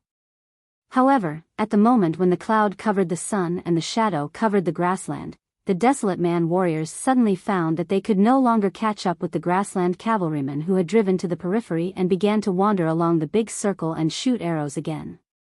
Because their most terrifying running speed had suddenly slowed down a lot. The reason why the running speed of the Desolate Man warriors slowed down was that the hard grassland under their feet suddenly became soft. The uprooted grass roots gradually seeped into the mud, and the broken weapons left on the surface of the grass began to sink into the mud. Their feet were also sinking. When they ran, their feet stepped heavily into the grassland, and it took a lot of effort to pull them out. The grassland in the center of the battlefield seemed to have become a swamp. The Desolate Man warriors who had been silent and determined finally had a change of expression at this moment. They firmly believed that they could win all the battles, but today they had entered the battle that the grassland cavalrymen had planned, and they did not know what would happen next. Although the surface of the grassland they were in had turned into a soft swamp, and it was not like quicksand that could swallow people and horses, it was difficult for them to keep their balance on the soft ground. Their legs were deeply sunk into the ground, and they could not exert their terrifying running speed. For thousands of years, they had been chasing snow wolves and snow deer by the boundless hot sea. The Desolate Man's feet had become tireless, fast, and extremely durable wolf feet. They were their most powerful weapons. However, today their weapons suddenly became useless. They could not catch up with the grassland cavalrymen who were wandering around. What was more terrifying was that they could no longer avoid arrows like before, or at least prevent the enemy's arrows from hitting their vital parts. Swoosh swoosh. The palace cavalrymen who had wandered to the periphery of the grassland regrouped as fast as they could. They divided into two groups of more than 1,000 cavalrymen and galloped in opposite directions at high speed. At the same time, they knocked their bows and shot arrows at the Desolate Man warriors who were surrounded in the middle. With a puff, a sharp arrow shot into the chest of a young Desolate Man. He frowned in pain and pulled out the arrow from his chest. However, before he could raise the long knife in his hand, a second arrow, a third arrow, and more arrows shot into his body. Finally, the young man slowly knelt on the ground with his eyes wide open, unwilling and painful. His knees sank into the soft ground, and then he fell forward. I adjusted my biological clock so much that I wanted to die. There were 4 blackouts in the afternoon, which made me feel like I wanted to die. I was afraid that there would be another blackout later, so I wrote 3,000 words and updated it first. There will be another chapter later. Also, the monthly ticket will be doubled from the 29th. We will talk about it later. To be continued. If you like this work, please come to Chidien.com to vote for me. Your support is my greatest motivation.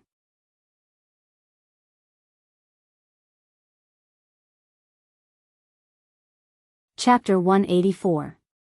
The sky darkened and the grassland turned into a swamp. No matter how strong the Desolate Man warriors were, they would lose their most important ability once they could not run as fast and long as the wolves by the hot sea. In the eyes of the grassland cavalrymen, they suddenly became immovable targets. No matter how strong their close-range defense was, they would eventually die of blood exhaustion after being shot by countless arrows. Of course, if they wanted to use arrows to kill these tough Desolate Man warriors, even if they did not dodge, they would still need a terrifying number of arrows.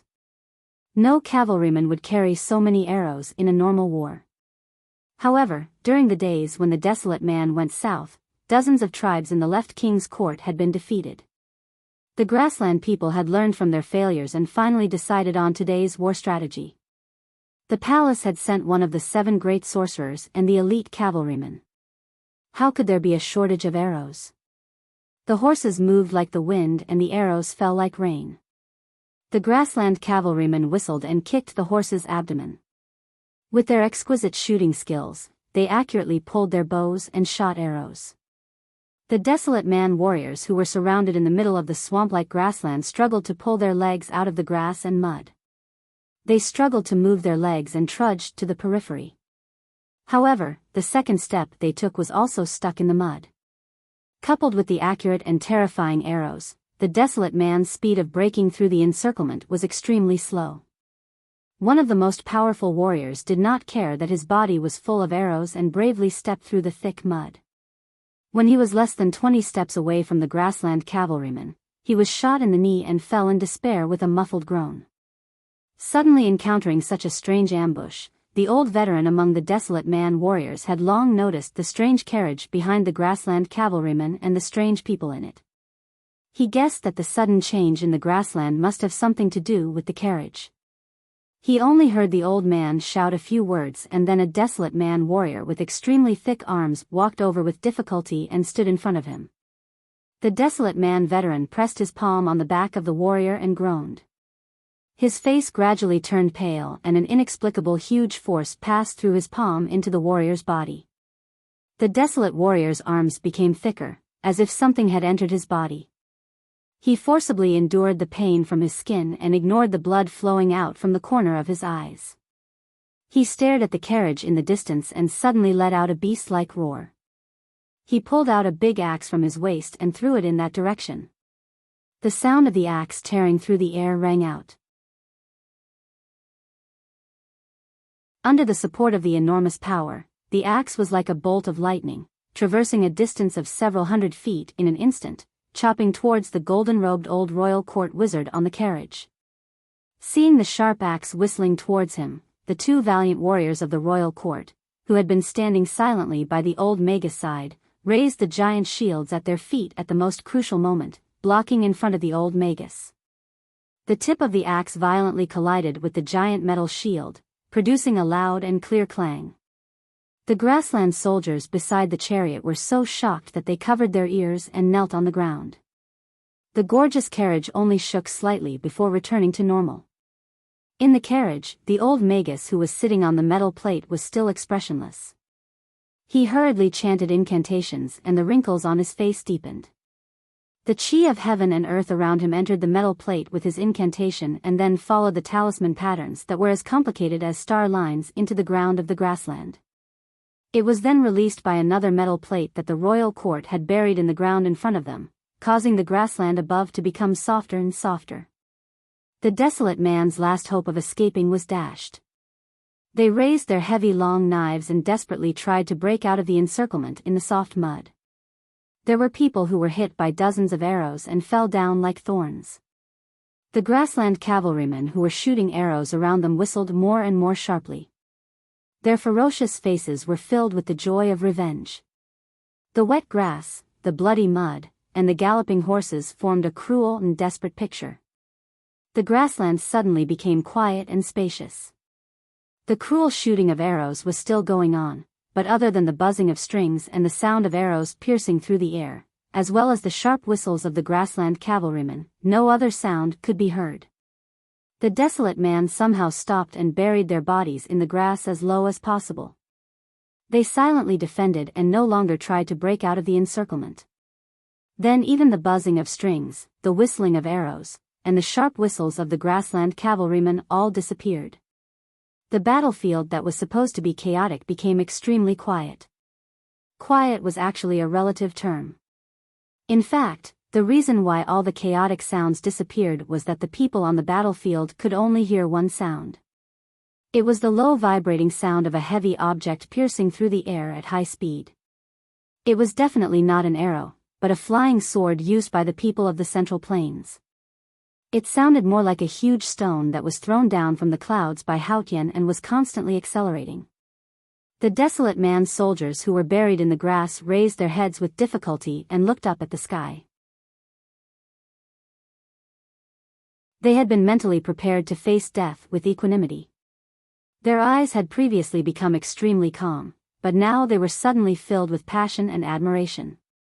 The grassland cavalrymen who were wandering around the battlefield in the center of the grassland felt a wave of fear in their hearts. They subconsciously slowed down the speed of drawing their bows and looked up in shock. Everyone on both sides of the battle raised their heads. They looked at the place where the horrifying vibrating sound came from. The clouds blocked the sunlight and cast a shadow. In the shadow under the clouds, a man fell from the sky. He streaked across the sky, his body covered in blood-like flames. He fell from a height of tens of meters, as if he had jumped down from the clouds. His terrifying speed broke through the air around his body, creating a semi-spherical mist. Perhaps it was because of the intense friction between his legs, there were blood-like flames splashing out.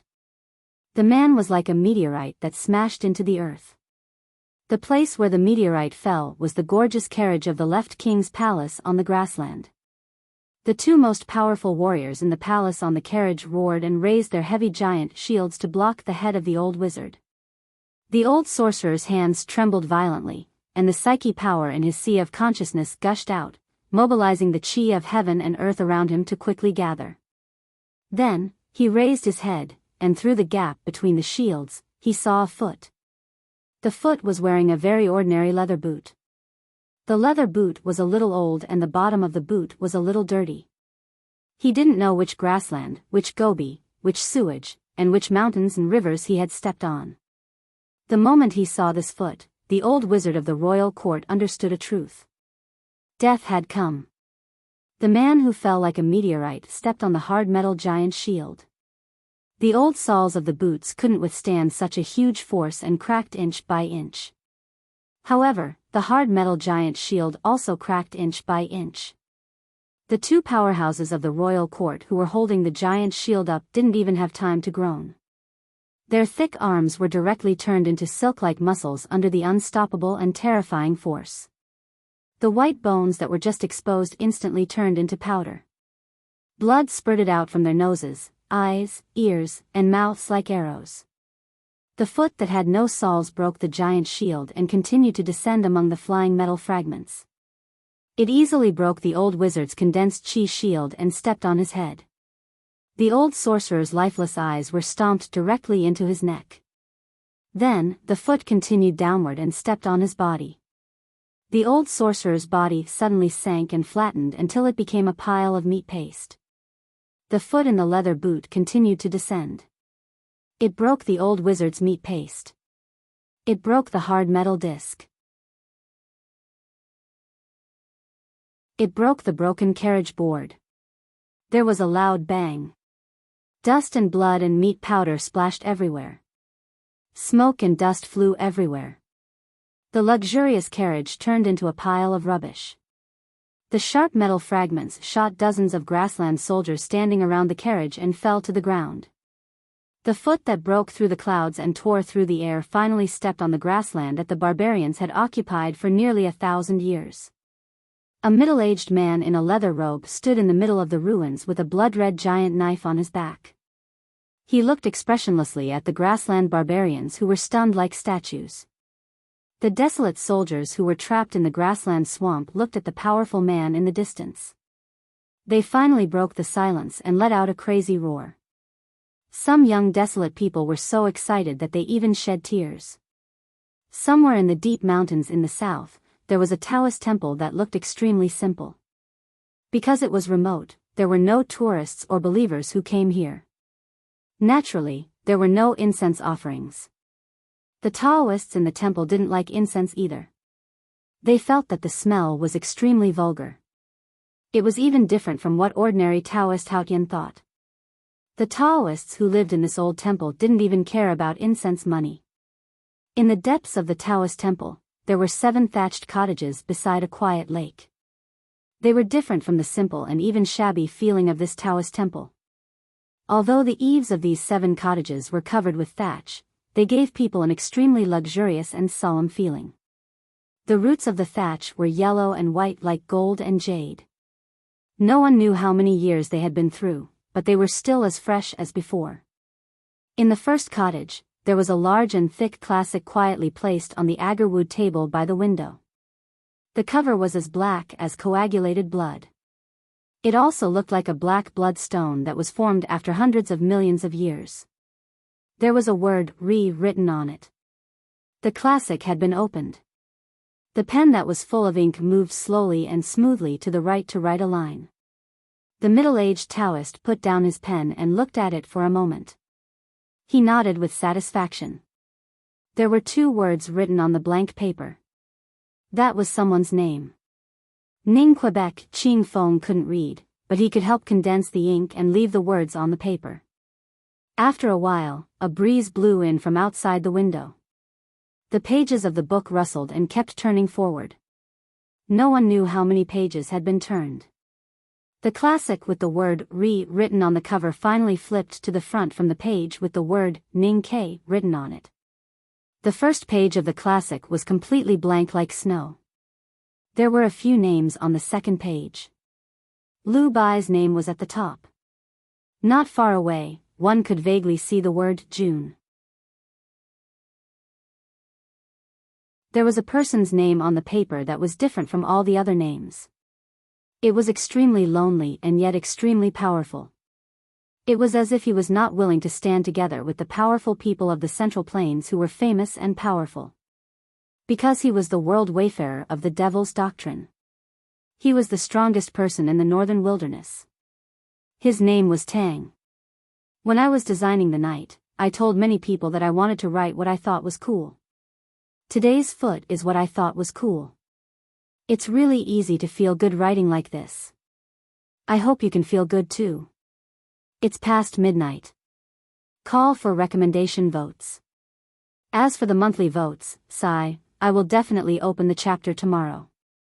When that time comes, everyone will be happy. Just try your best to vote for me when the votes are doubled tomorrow. Good night. To be continued. If you like this work, you are welcome to vote for recommendation votes and monthly votes. Your support is my biggest motivation.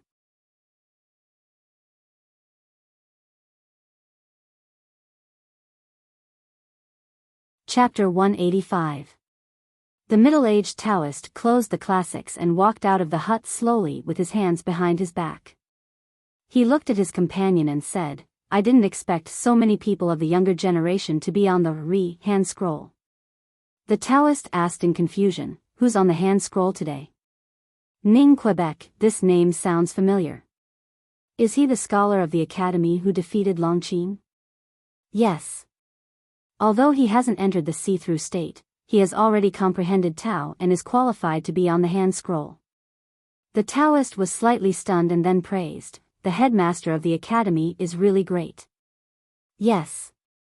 The first Taoist shook his head and said with mixed emotions, although the headmaster of the academy wasn't in Cheng, and when he entered the second floor of the academy, he is his student after all. He started to learn talisman Taoism at such a young age.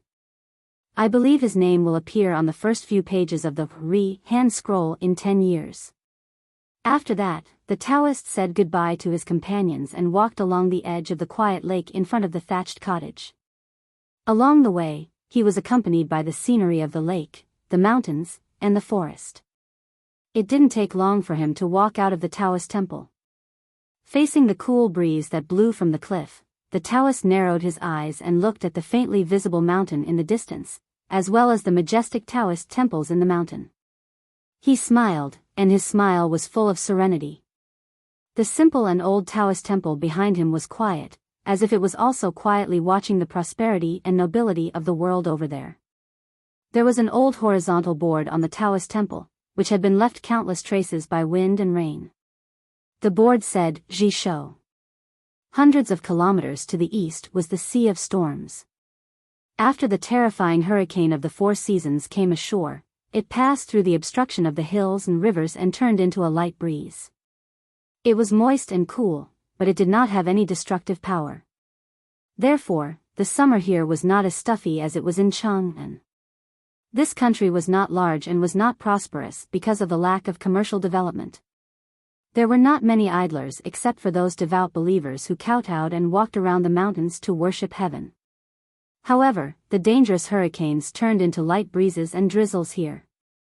The mountains were beautiful but not high, the water was gentle but not turbulent, there were fertile plains and forests filled with deers.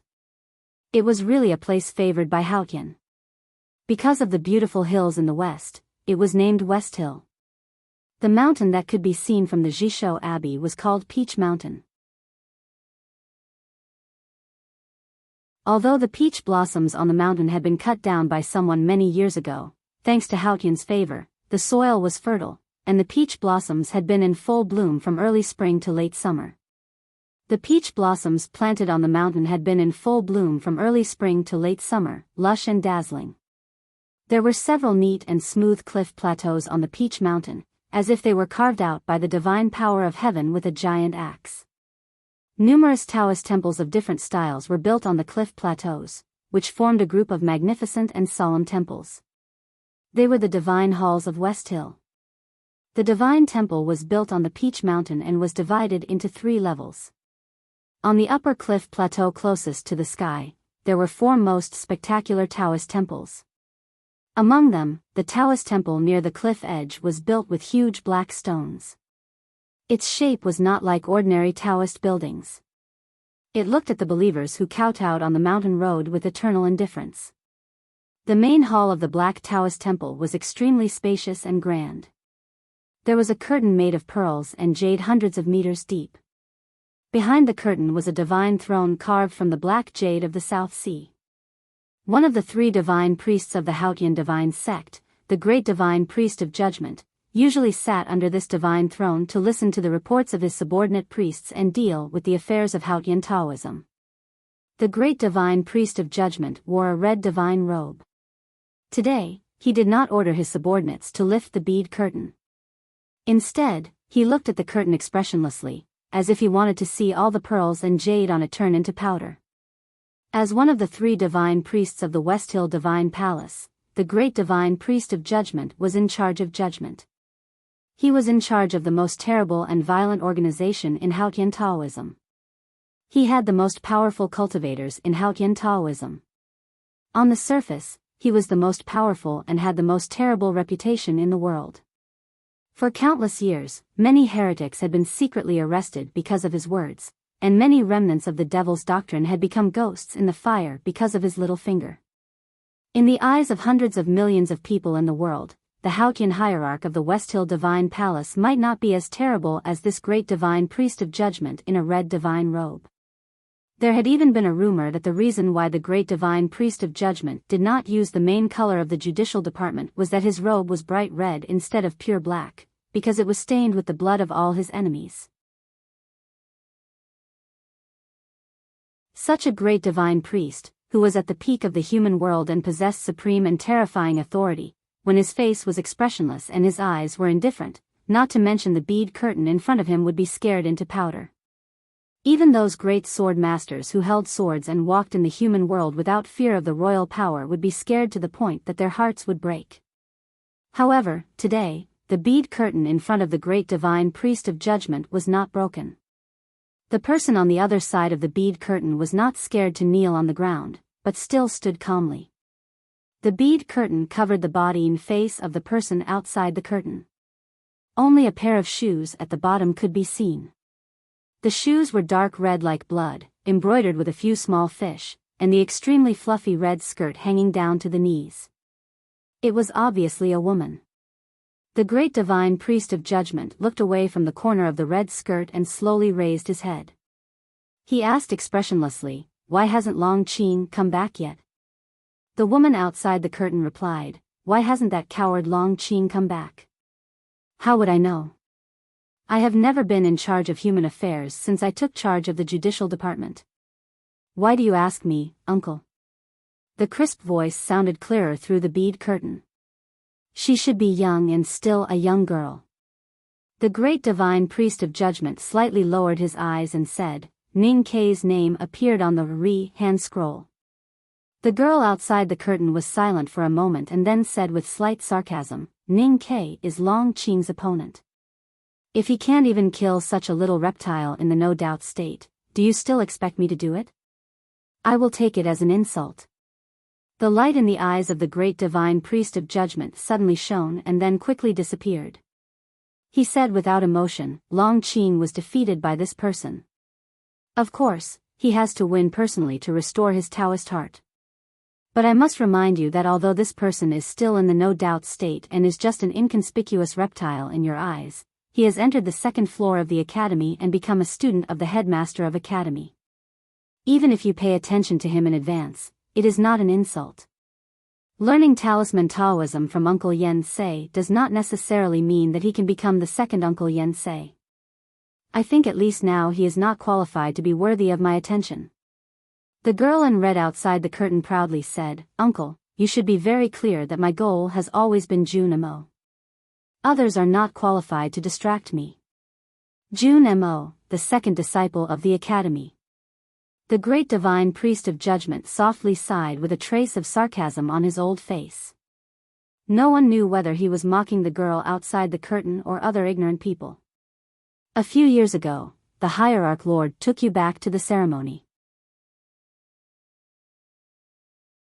You had the opportunity to see the hand scroll. After you saw the name of Jun Mo, you have been unable to calm down. Because you can't imagine how there can be such a cultivation genius in the world that far surpasses you, so you always want to surpass this enemy you have never met. The great divine priest of judgment looked at the girl in red outside the curtain and said indifferently, "You said that others are not qualified to distract you, but have you ever thought about this? Even I and your brother dare not say that they will win Jun Mo. What qualifications do you have to be his opponent? How can you exist in the eyes of the incomparably proud second brother of the academy?" As the voice fell, a gust of wind blew from somewhere in the Peach Mountain, passing through the empty and magnificent hall. The bead curtain in the depths of the hall gently swayed and made a crisp sound. Outside the swaying bead curtain, the lace on the girl's red dress could be vaguely seen rising in the wind. The most powerful priest under his command was angry because of being despised, but the great divine priest of judgment seemed not to notice it. He continued expressionlessly, "Recently, the situation in the wilderness seems to be a bit unstable. The desolate men continue to move south. I don't know where they will step in the end. The hierarch lord is worried that the remnants of the devil's doctrine will take advantage of the situation to rise again. The sign on the tomes of arcane is about to be issued. The judicial department will naturally go first." You immediately set off for the north. The girl in red outside the curtain was obviously a little surprised. After a moment of silence, she said, "After all, it is just a small matter. I am anxious to cultivate in the mountain and break the realm. Uncle, please choose another candidate." The great divine priest of judgment calmly looked at the girl's figure outside the curtain and said, "The divine hall recognizes your talent and perseverance in cultivation. So when you deliberately angered Shinpipi to leave the West Hill and your brother wanted to kill you with his sword, the hierarch lord and I saved you at all costs. But you need to know that talent and perseverance are not absolute guarantees of pride. Your brother is proud and calm. Jun Mo is proud and dull. That is because they have long stood at the peak of the young generation in the world. They have the strength to be proud. Whether it is you or Long Qing, although you are good enough, you are not in that absolutely powerful field. As long as someone is sure to defeat you, you have no right to be proud. Because this kind of pride without absolute guarantee of strength will be a great obstacle to the cultivation of your Taoist heart. Absolutely believe that what you believe is right. Faith can be firm. Absolutely believe that no one can defeat you. Pride can be firm. People like your brother and Jun Mo had already achieved this many years ago, but what about you guys? In the legends of the world, the two priests of the judicial department are great figures. But in fact, what is so great about you? Long Qing went to the academy in Cheng and this time, but he was defeated by a young man in the no-doubt state. I believe he will understand something. It is a pity that you have never had a chance to be defeated under the love of the hierarch and me. The girl outside the curtain was silent for a long time and then asked, "Uncle, Master, and you decided to let me go to the wilderness. Do you want me to deliberately seek defeat?" The great divine priest of judgment said indifferently, "The headmaster of the academy once said that you can only get benevolence if you seek benevolence. As for failure, seeking defeat often means not being defeated. So I want you to seek defeat in the hope that you will really not be defeated in the future. The girl outside the curtain bowed and then turned to leave. A priest of the judicial department came in from the side door of the main hall. He looked at the girl who was stepping on the bright golden beads and walking out of the hall. He looked at the red dress swaying in the wind and could not help but shake his head. He walked behind the bead curtain and bowed respectfully to the great divine priest of judgment on the throne. He wanted to say something but stopped on second thought. Everyone in the West Hill Divine Palace knew that the brother of the girl in red must be the next hierarch of Hautian Taoism, and she was very likely to become the next great divine priest of judgment. So this subordinate who was loyal to the great divine priest of judgment always felt that the previous reprimand of the great divine priest of judgment was too harsh. The great divine priest of judgment knew what this subordinate was thinking and said expressionlessly, "The hierarch and I let her go to the wilderness to give her a chance to see how big the world is. The world praises her as the Tao addict, and she is indeed a bit obsessed. I think she will not have any opinion on things that are good for cultivation. Give me 3,000 first. There are still some left. I am writing. To be continued. If you like this work, please come to Chidian. Come to vote for me. Your support is my greatest motivation."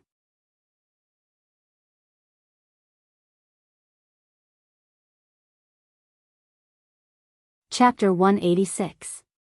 Hearing this, the priest guessed that the hierarch and the great divine priest must have communicated with that person about this arrangement. So he did not say anything more. He took out the file and turned it to a certain page. He asked, "The U prison is almost full." The U prison was a place where the judicial department of the Divine Hall was responsible for detaining criminals. It was located deep underground at the back of Peach Mountain and never saw the sun. For thousands of years, countless powerhouses of the devil's doctrine and rebellious people who went against the doctrine of Hautian had been imprisoned here. They were either executed or locked up. The great divine priest of judgment supported his chin with his hand. No one knew what he was thinking about. Hearing this, his slender jade-like right hand slowly tilted up and said, as usual. The judicial department's solution to the overcrowding of the U prison was very simple. That was to kill a group of people and burn a group of corpses. The corpses that occupied the space would be turned into ashes and dissolved in water to nourish the peach blossoms. There would be no waste. The subordinate priest nodded without any unnatural expression. Obviously, there was no psychological barrier. The great divine priest of judgment suddenly closed his eyes slowly and asked in a low voice, "How is the great divine priest of light now?" The subordinate priest heard the words, "Great divine priest of light," and his body suddenly stiffened. He bowed his head and replied, "He is the same as before, chanting the doctrines and classics every day. It seems, there is nothing unusual." The great divine priest of judgment closed his eyes and thought for a long time.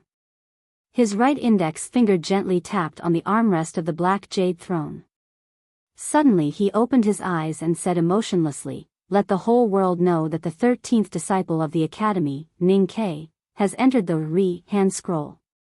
The priest looked at the old face of the great divine priest and asked carefully after a moment of silence, "Dear great divine priest, what is the purpose of releasing this news?"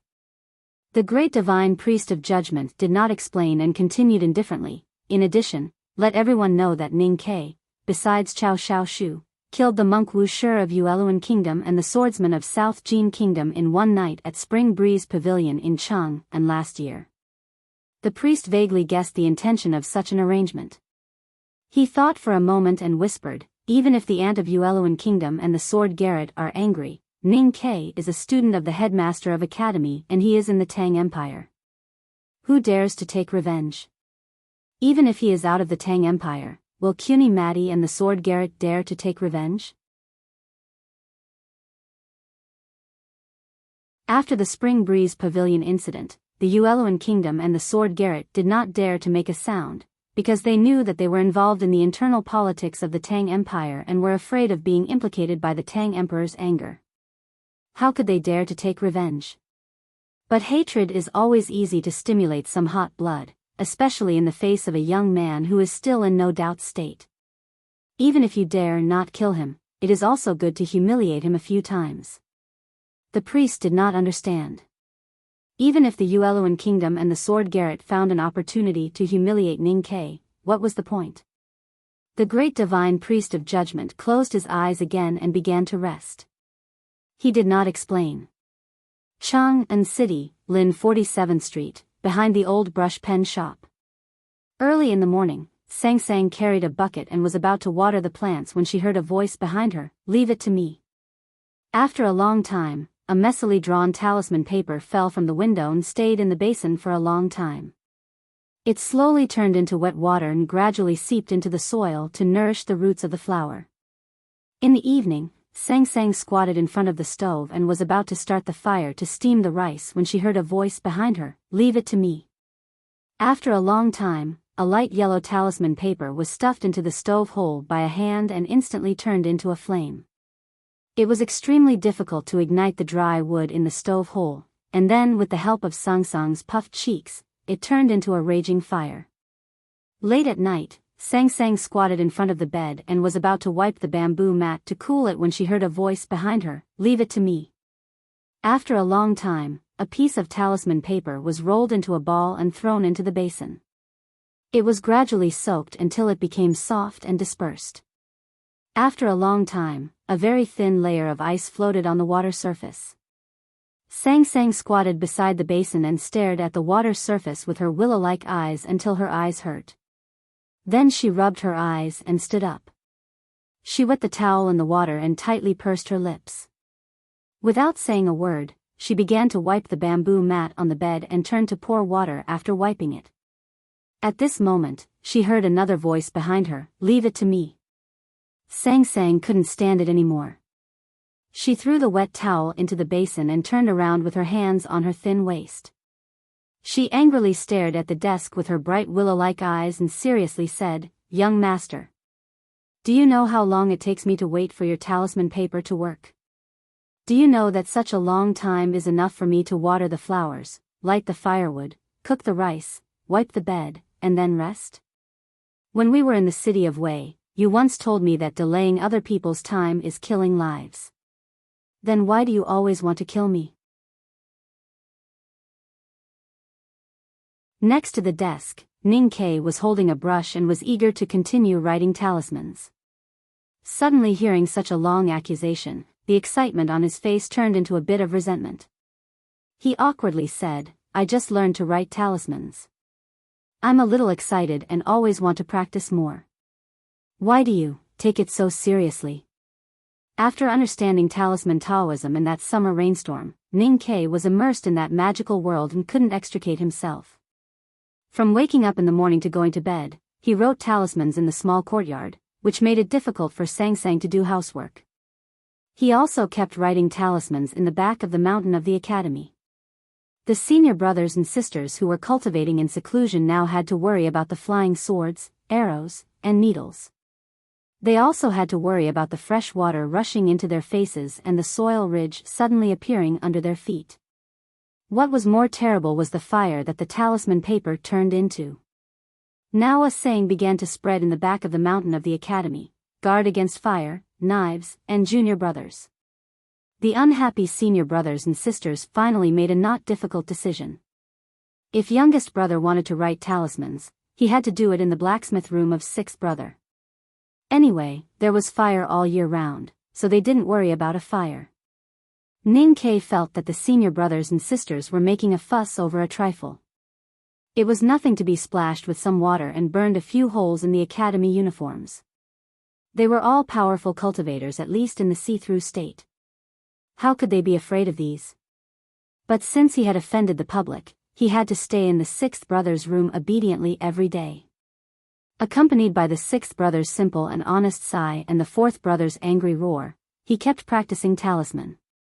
Presently, he was like a child that had obtained a new toy, and he played tirelessly from morning to night as if he would never feel tired or tired. Along with the passage of time, he mastered more and more talisman techniques, and his understanding of the Tao of talismans grew deeper and deeper. He didn't know that shortly after he condensed the first drop of water on the tip of his brush on that rainy summer night, his name appeared on the first volume of the 7 tomes of Arcane in the unknown place in the deep mountains of the Westhill Divine Kingdom. He also didn't know that the great divine priest of judgment in the Westhill Divine Palace, for some inexplicable reason, decided to announce his name in front of hundreds of millions of believers in the world. In fact, Ning Kei's reputation, at least in Chang'an, was loud enough without the help of the Westhill Divine Palace. The back mountain of the academy was hidden in the fog. Ordinary people didn't know the details, but His Majesty's appreciation and love for him shocked many people. Moreover, the fight between Grand Secretary Wang and old Chancellor Jin had lasted for decades. In the 14th year of Tianqi era, it finally developed to a white-hot level because of several calligraphy sections. Between the two mansions, from the masters to the lowest servants, there would be a fight every few days. Indirectly, his deeds began to spread in the streets and alleys of Chang'an. Last year by the lake, a golden boy and a jade girl snuggled up to each other in the wind. I don't know how many people envied them. Miss Gao looked over there and almost cried. But now? Xia Qingyun clearly knew that Jin Wucai was the most suitable candidate for a wife, but he couldn't overcome the difficulty of face. He returned to the South Jin Kingdom with a gloomy face and continued to be a young master of an aristocratic family and a minister in the future, leaving Jin Wucai alone in Chang'an. Tut tut. Young master, why do I feel that you are a little envious and jealous? Why should I be envious? I told you last year outside the princess mansion that I don't understand love, but I know that people who play with love, especially young people, are all idiots. But there are always men and women in the world. Men and women should do the things between men and women, but never misunderstand it as love. What is the thing between men and women? Well, most people who come to the House of Red Sleeves do it. Ning Kei and Sang Sang got off the carriage and walked to the House of Red Sleeves while chatting. They often came to the House of Red Sleeves and were very familiar with the place. They naturally passed through the side door, went around to the side of the building and entered the main hall. He deliberately chose to come in the morning because there was no business in the House of Red Sleeves at this time.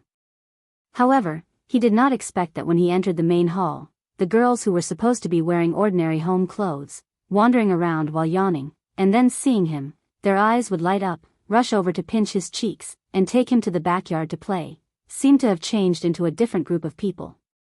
He saw that the girls were dressed very formally, wearing expensive clothes that were only worn on important occasions.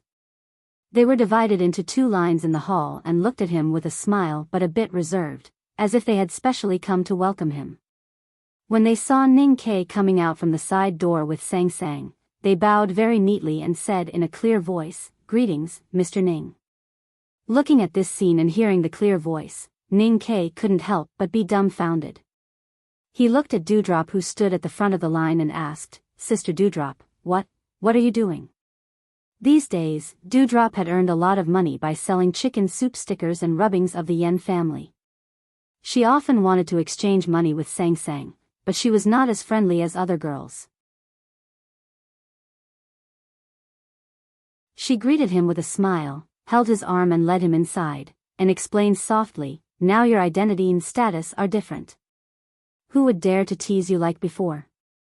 Mistress Jian knew that you died after entering the 2nd floor and the whole building was full of red envelopes. The girls in the building are in awe of your current glory and also happy about the benefits you have brought. It's the first time for you to come back after a few months, so of course everyone should welcome you." Although Ning Kei was busy with cultivation after entering the 2nd floor of the academy and seldom contacted the outside world, he had attended several banquets these days and probably knew that he could be regarded as a celebrity in Chang'an City. However, he really did not expect that he could receive such treatment in the House of Red Sleeves and could not help but feel a little intoxicated. Unfortunately, he didn't have much time to think about it. Just when the maidens had finally digested the shock and fear in their hearts and were about to pounce on him and ask him about the rumors, Mistress Jian's personal maidservant, Xiao Chao, came down the stairs with a cold expression and reiterated Mistress Jian's rules to everyone. Sang Sang and Xiao Chao, who was about the same age and familiar with each other, went to the back garden to play. Ning Ke sighed and struggled to climb to the top floor of the House of Red Sleeves with his legs filled with lead. He reluctantly pushed open the wooden door and lifted the bead curtain. He bowed deeply to the woman behind the curtain and complained, "I have already entered the second floor of the academy. Why can't I?"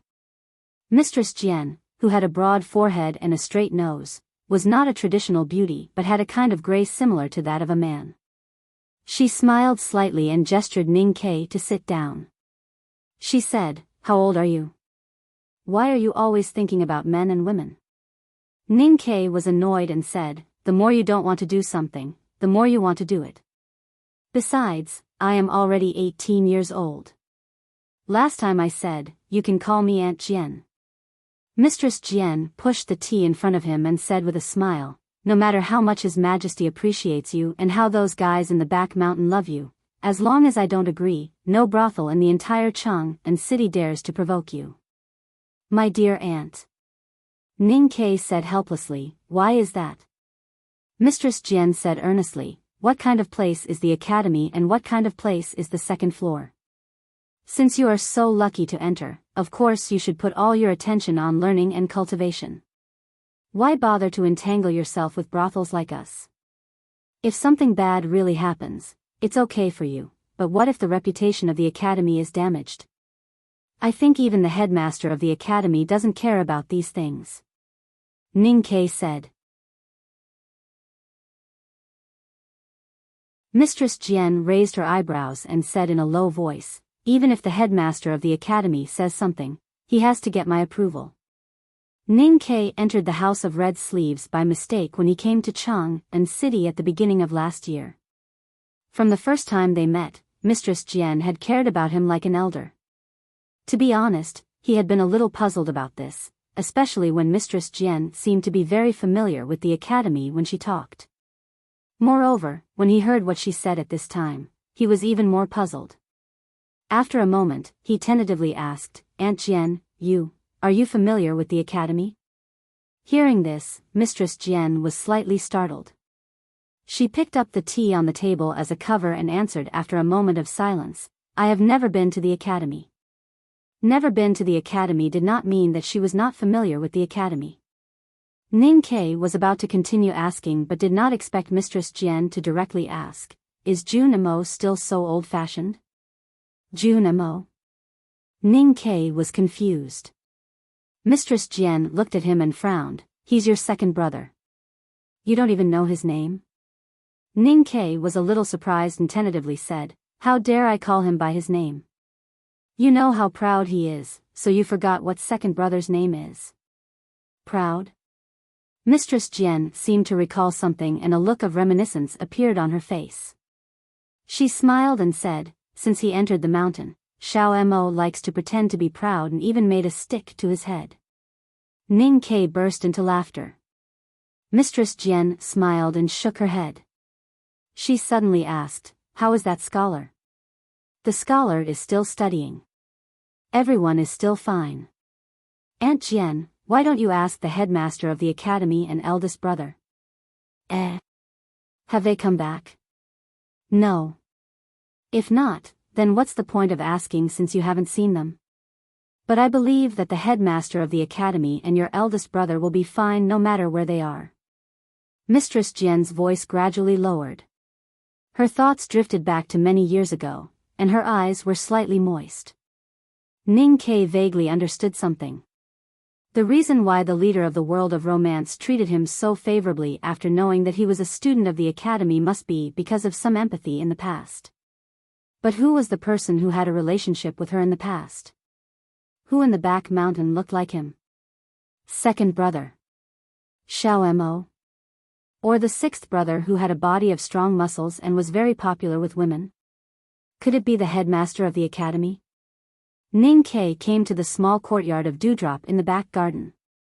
He finished writing calligraphy for Lu Shui and a few familiar girls and stamped them with his private seal. Finally, he sent the satisfied girls out. He did not think about the relationship between Mistress Jian and the academy anymore. He smiled and walked to Dewdrop. His eyes fell on her snow-white soft breasts, and his mind could not help but shake. Dewdrop looked shy and hurriedly waved her hands and stepped back. She hurriedly said, "Don't do this, don't do this." Ning Ke was stunned. He thought that although they had never been intimate, they had hugged, pinched, and touched many times. Why did Sister Zhu have such a big reaction today? He felt like he was a pervert who was approaching her step by step. Suddenly, his eyes brightened. He thought that this was probably the legendary situational acting. It was very interesting to try to resist. I forced you to step back, and you retreated behind the curtain with shame. Then the red candles would make waves. He laughed and said, "My good sister, no one can hear you even if you shout yourself hoarse." Dewdrop's face turned slightly pale. She repeatedly pushed him away and said sadly, "My good brother, I really can't." Ning Ke found something wrong and asked confusedly, "Why not?" "Mistress Jian has said it. We agreed last time to come secretly and ignore her." "But, your master spent the night here last night." "Master?" Master Yen Sei. Dewdrop was extremely ashamed. She held the silk scarf and looked at him timidly. She said, "Although I work in the brothel, there are still some things that I can't do. If it is spread out that I serve my master and then serve my disciple, how can I be a man?" In today's world, the relationship between master and disciple was even more powerful than that between father and son. Dewdrop was the most popular girl in Chang'an City. She was extremely picky when she received guests. Most of the time, she made tea, surrounded some light food, and seduced others to earn money. There were only a few guests who could really enter her tent in the past 2 years. How could she serve the master and disciple? Ning Ke was stunned for a long time. Then he said angrily, "Master can touch, but can't a student touch?" Ning Ke was not lustful. He was just in the prime of his youth at the age of 18. His body was burning hot. He had never been in contact with a woman in his previous lives, not to mention that he yearned for sex when he was full and warm. Now he had countless silver notes under his bed and was enjoying a good time in the cultivation world. Of course, he would be particularly curious and yearning for the affairs between men and women in his spare time. When he returned to the old brush pen shop at night, he lay on the bed. The stuffy summer night in Chang'an City and the heat in his body attacked him from both inside and outside, making him toss and turn and unable to fall asleep. On the contrary, the hot summer in Chang'an City was the most comfortable season for Sang Sang, who was born with a weak constitution. She had already fallen into a deep sleep at the head of the bed. The little handmaiden was sleeping very soundly. She turned over in her sleep, bent her right leg, and heavily hit the lower part of Ning Ke's abdomen. Ning Ke was suddenly hit hard and groaned in pain.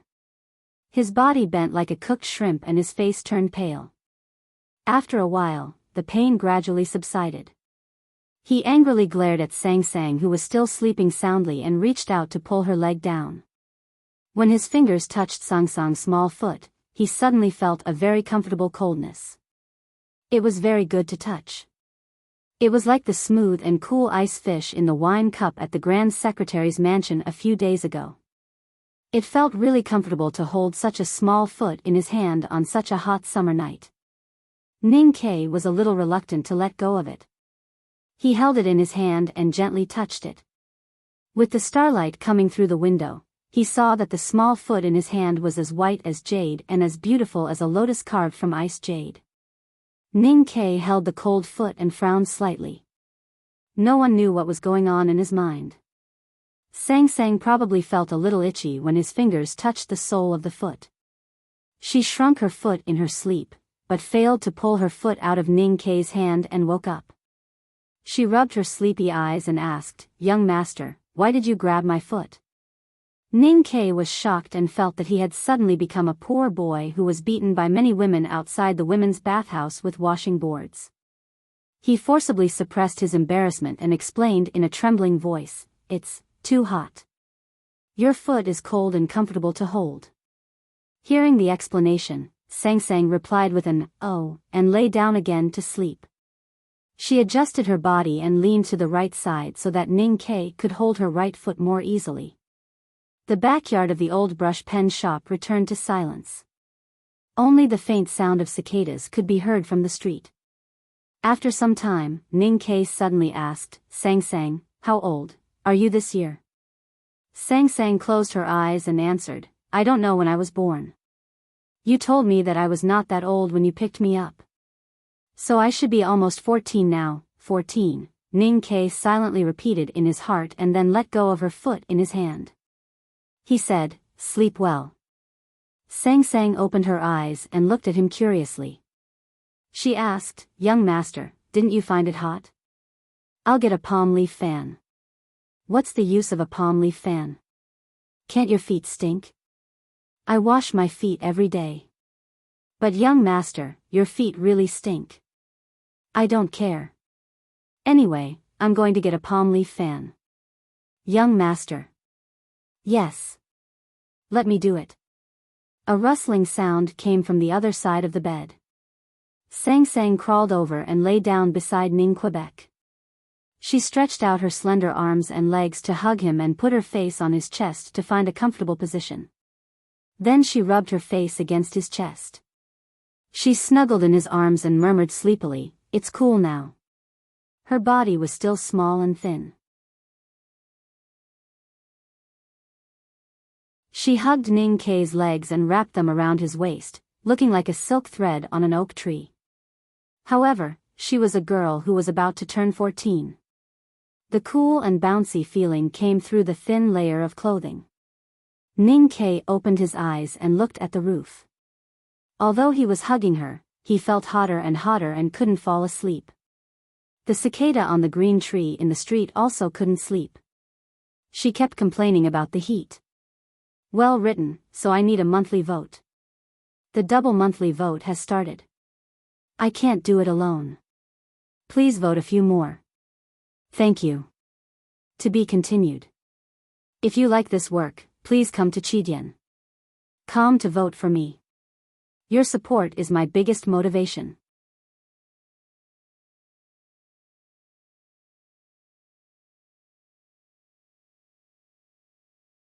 Chapter 187. The next day, Sang Sang went to the House of Red Sleeves again. She called Xiao Chao downstairs and walked to a secluded place in the back garden. She looked at Xiao Chao and wanted to say something but stopped on second thought. Her slender fingers kept twisting the hem of her clothes and she looked extremely nervous. "Why are you so mysterious?" Xiao Chao looked at her and asked, "What happened?" Sang Sang hesitated for a long time and said in a low voice, "Last night, young master suddenly asked me how old I am." Xiao Chao rubbed her head in confusion and asked, "And then?" "Nothing." Sang Sang shook her head and thought for a long time with her brows furrowed. Then she continued, "I always feel that young master is a little strange now. A few days ago, he often said that I have no emotional appeal." Xiao Chao gasped and stared at Sang Sang's dark face and skinny body with her round eyes. She said in disbelief, "You're so dark and skinny, and you're so young. How could he not let you go? What a beast." At the back of the mountain of the academy, Ning Ke pushed open the fence and walked into the small courtyard, listening to the roar of the waterfall falling into the clear pond. He vigilantly waved away the big white goose and looked at second brother who came out. He could not help but frown. He thought that Mistress Jian called second brother like that yesterday. Did he really do something worse than a beast to Mistress Jian? Second brother handed several books to him and said, "I found some old books on engraving talismans for weapons and armors in the cliff cave the other day. Thinking that you have been keen on engraving talismans on weapons recently, I asked you to come and have a look." Ning Ke took the books to express his gratitude but did not leave immediately. He looked at second brother's face and wanted to say something but stopped on second thought. After a long time of hesitation, he could not help but tentatively ask, "Second brother, has anyone ever called you Little Momo?" Second senior brother, who was serious, upright, and very particular about manners, could not be associated with a name like Little Momo no matter how one imagined it. When Ning Ke plucked up the courage to say it, he was ready to be beaten by second brother with the academy's rules. However, he did not expect that second brother was not angry when he heard the words, little momo. Instead, his body suddenly stiffened and he looked a little dazed, as if he was recalling something. After a long time, second brother stared into his eyes and asked in a deep voice, "Have you seen Aunt Jian?" Looking at second brother's expression, it was obvious that he was acquainted with Mistress Jian. Ning Ke cheered in his heart and thought to himself, will I really dig out the truth hidden behind the dark history of the academy? Don't think too much.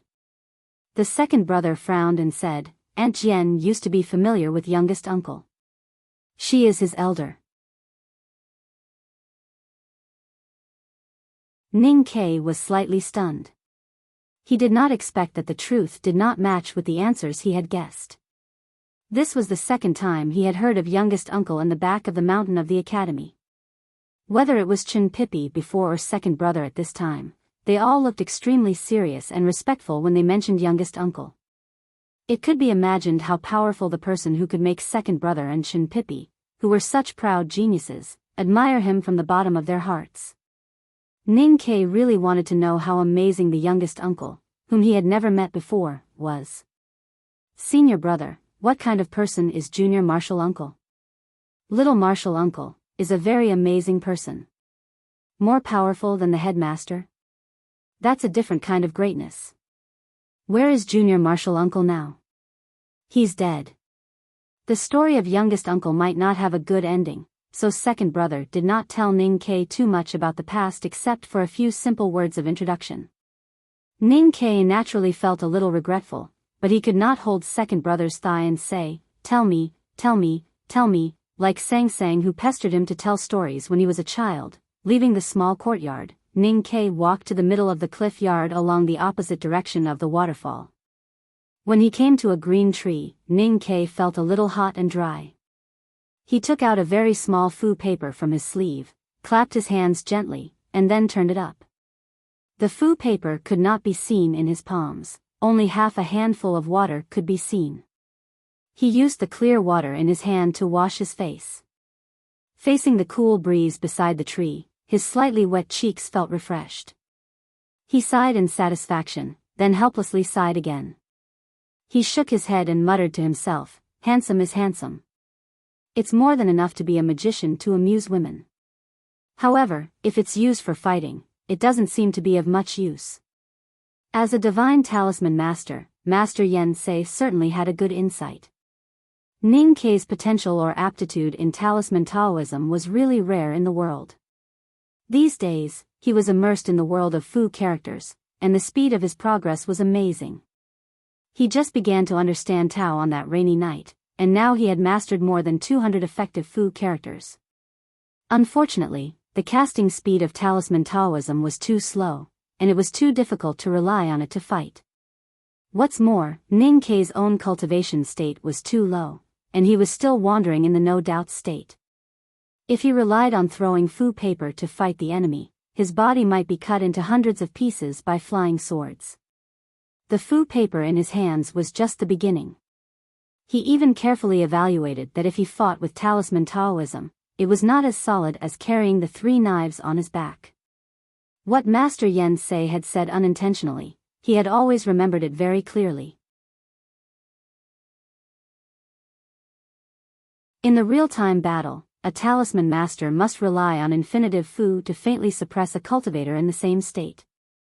However, only a divine talisman master could draw infinitive fu. 10 years later, a divine talisman master. What should he do if he met an enemy within 10 years? Although after entering the see-through state, talisman Taoism would definitely play a more powerful role in the battle, it could only play an auxiliary role after all. Ning Ke had been fighting all his life, fighting to survive, fighting to wash the blood on his hands. So now he was living a good life in the academy and Chang and every day, but he still did not forget to be vigilant in times of peace. The hard days had shaped his blues nature under the hip-hop appearance. Countless tests at the critical moment of life and death made him accustomed to always guarding against the arrows shooting from the back and the possible dangers in the future. If Xia Ho is standing on the other side of the tree now, what can you do? Ning Ke looked at the big green tree and asked himself very seriously. Then he fell into a long silence, thinking about the combination of talisman Taoism and martial arts, looking for a way to strengthen his own combat power. After a long time, he finally stopped thinking and walked up along the flat stone path on the right side of the big green tree. Following the steam and the smell of the stove, he walked into the iron-making room of sixth brother. After entering the room today, he did not immediately lift the heavy iron hammer to help sixth brother. Instead, he walked to a dark corner, came to fourth brother, bowed down and said a few words. Fourth senior brother frowned slightly and nodded. He stood up and led him out of the house. Behind the house was the clear stream. Fat and colorful koi were swimming slowly in the water, almost motionless, as if they were jade fish statues frozen in the stream. The sky in the academy was sunny, and the fish in the academy were happy.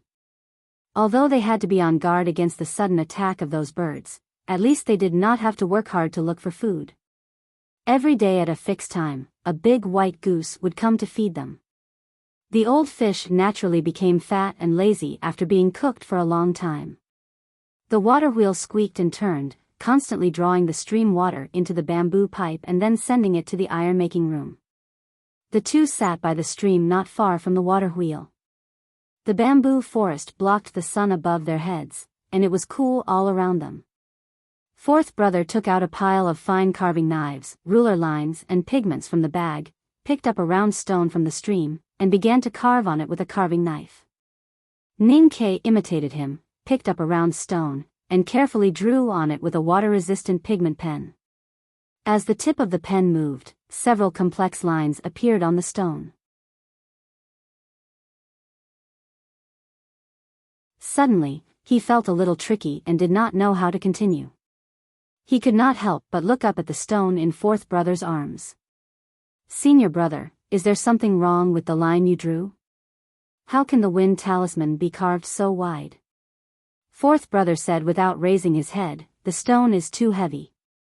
If you want to borrow the breath of wind to float the stone, of course, you need more lines, deeper and wider, to stimulate more breath of wind.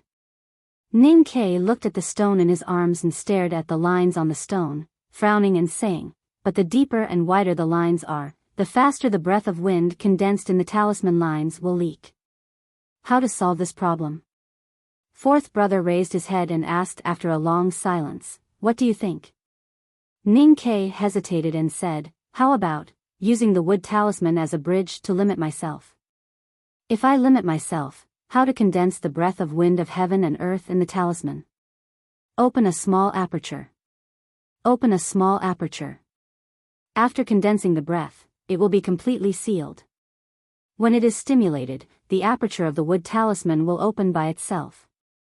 It seems feasible. Then shall we try? There's no harm in trying. Beside the clear stream, the water wheel turned its head with a squeak, and the rhythmic sound of iron being hammered in the room behind the stream rang out. Among these sounds, Ning Ke and fourth brother were discussing in a low voice. This scene was really calming.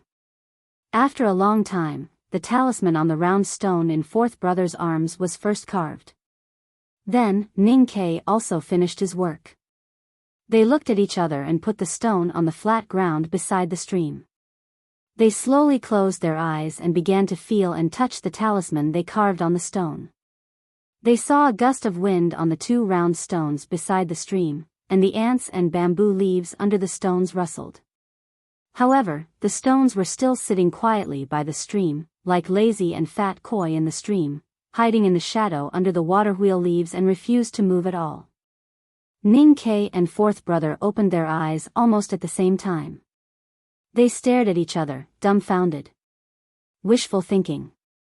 Fourth brother sighed and said, to make a heavy object soar into the air, it needs countless talismans to form a tactical array. You want to achieve the same effect with such a small talisman. It's really wishful thinking. Ning Ke regretfully said, I thought there would always be some miracles since there are so many idiots in our academy. But this way is not necessarily impossible. Fourth brother threw the stone into the stream and motioned Ning Ke to do the same. With 2 splashes, the water splashed in all directions. The fat fishes that were either eating or sleeping were so scared that they fled in all directions. Finally, the precious training time had arrived. The stream under the shadow of the water wheel's leaves suddenly became empty. Try again. Fourth brother said to Ning Quebec. Ning Ke stood by the stream and looked at the round stone at the bottom of the shallow stream. He looked at the indistinct lines on the stone and took a deep breath. His eyes slightly drooped and his hands that were exposed outside his sleeves formed a bridge. The psyche power in his sense of perception integrated into the breath of heaven and earth around him, and he could clearly feel the round stone in the stream. The shallow stream suddenly rippled slightly, and there seemed to be a very thin airflow splashing around the round stone at the bottom of the stream, disturbing the water grass gently swaying. Then the round stone slightly trembled, as if it was going to walk. Let's rush to update 1 chapter first. There is still 1 more chapter. Today I was outside making the cart, and my fingers are cold. I am not in good spirits, so I write slowly and roughly. There are probably many chapters that haven't been revised. I will fix them together after I finish this period. To be continued. If you like this work, please come to Chidian.com to vote for me. Your support is my greatest motivation. You're tuning into the Biyao's Wuxia Chronicles YouTube channel. Don't forget to subscribe and join us on this journey to catch the most captivating stories.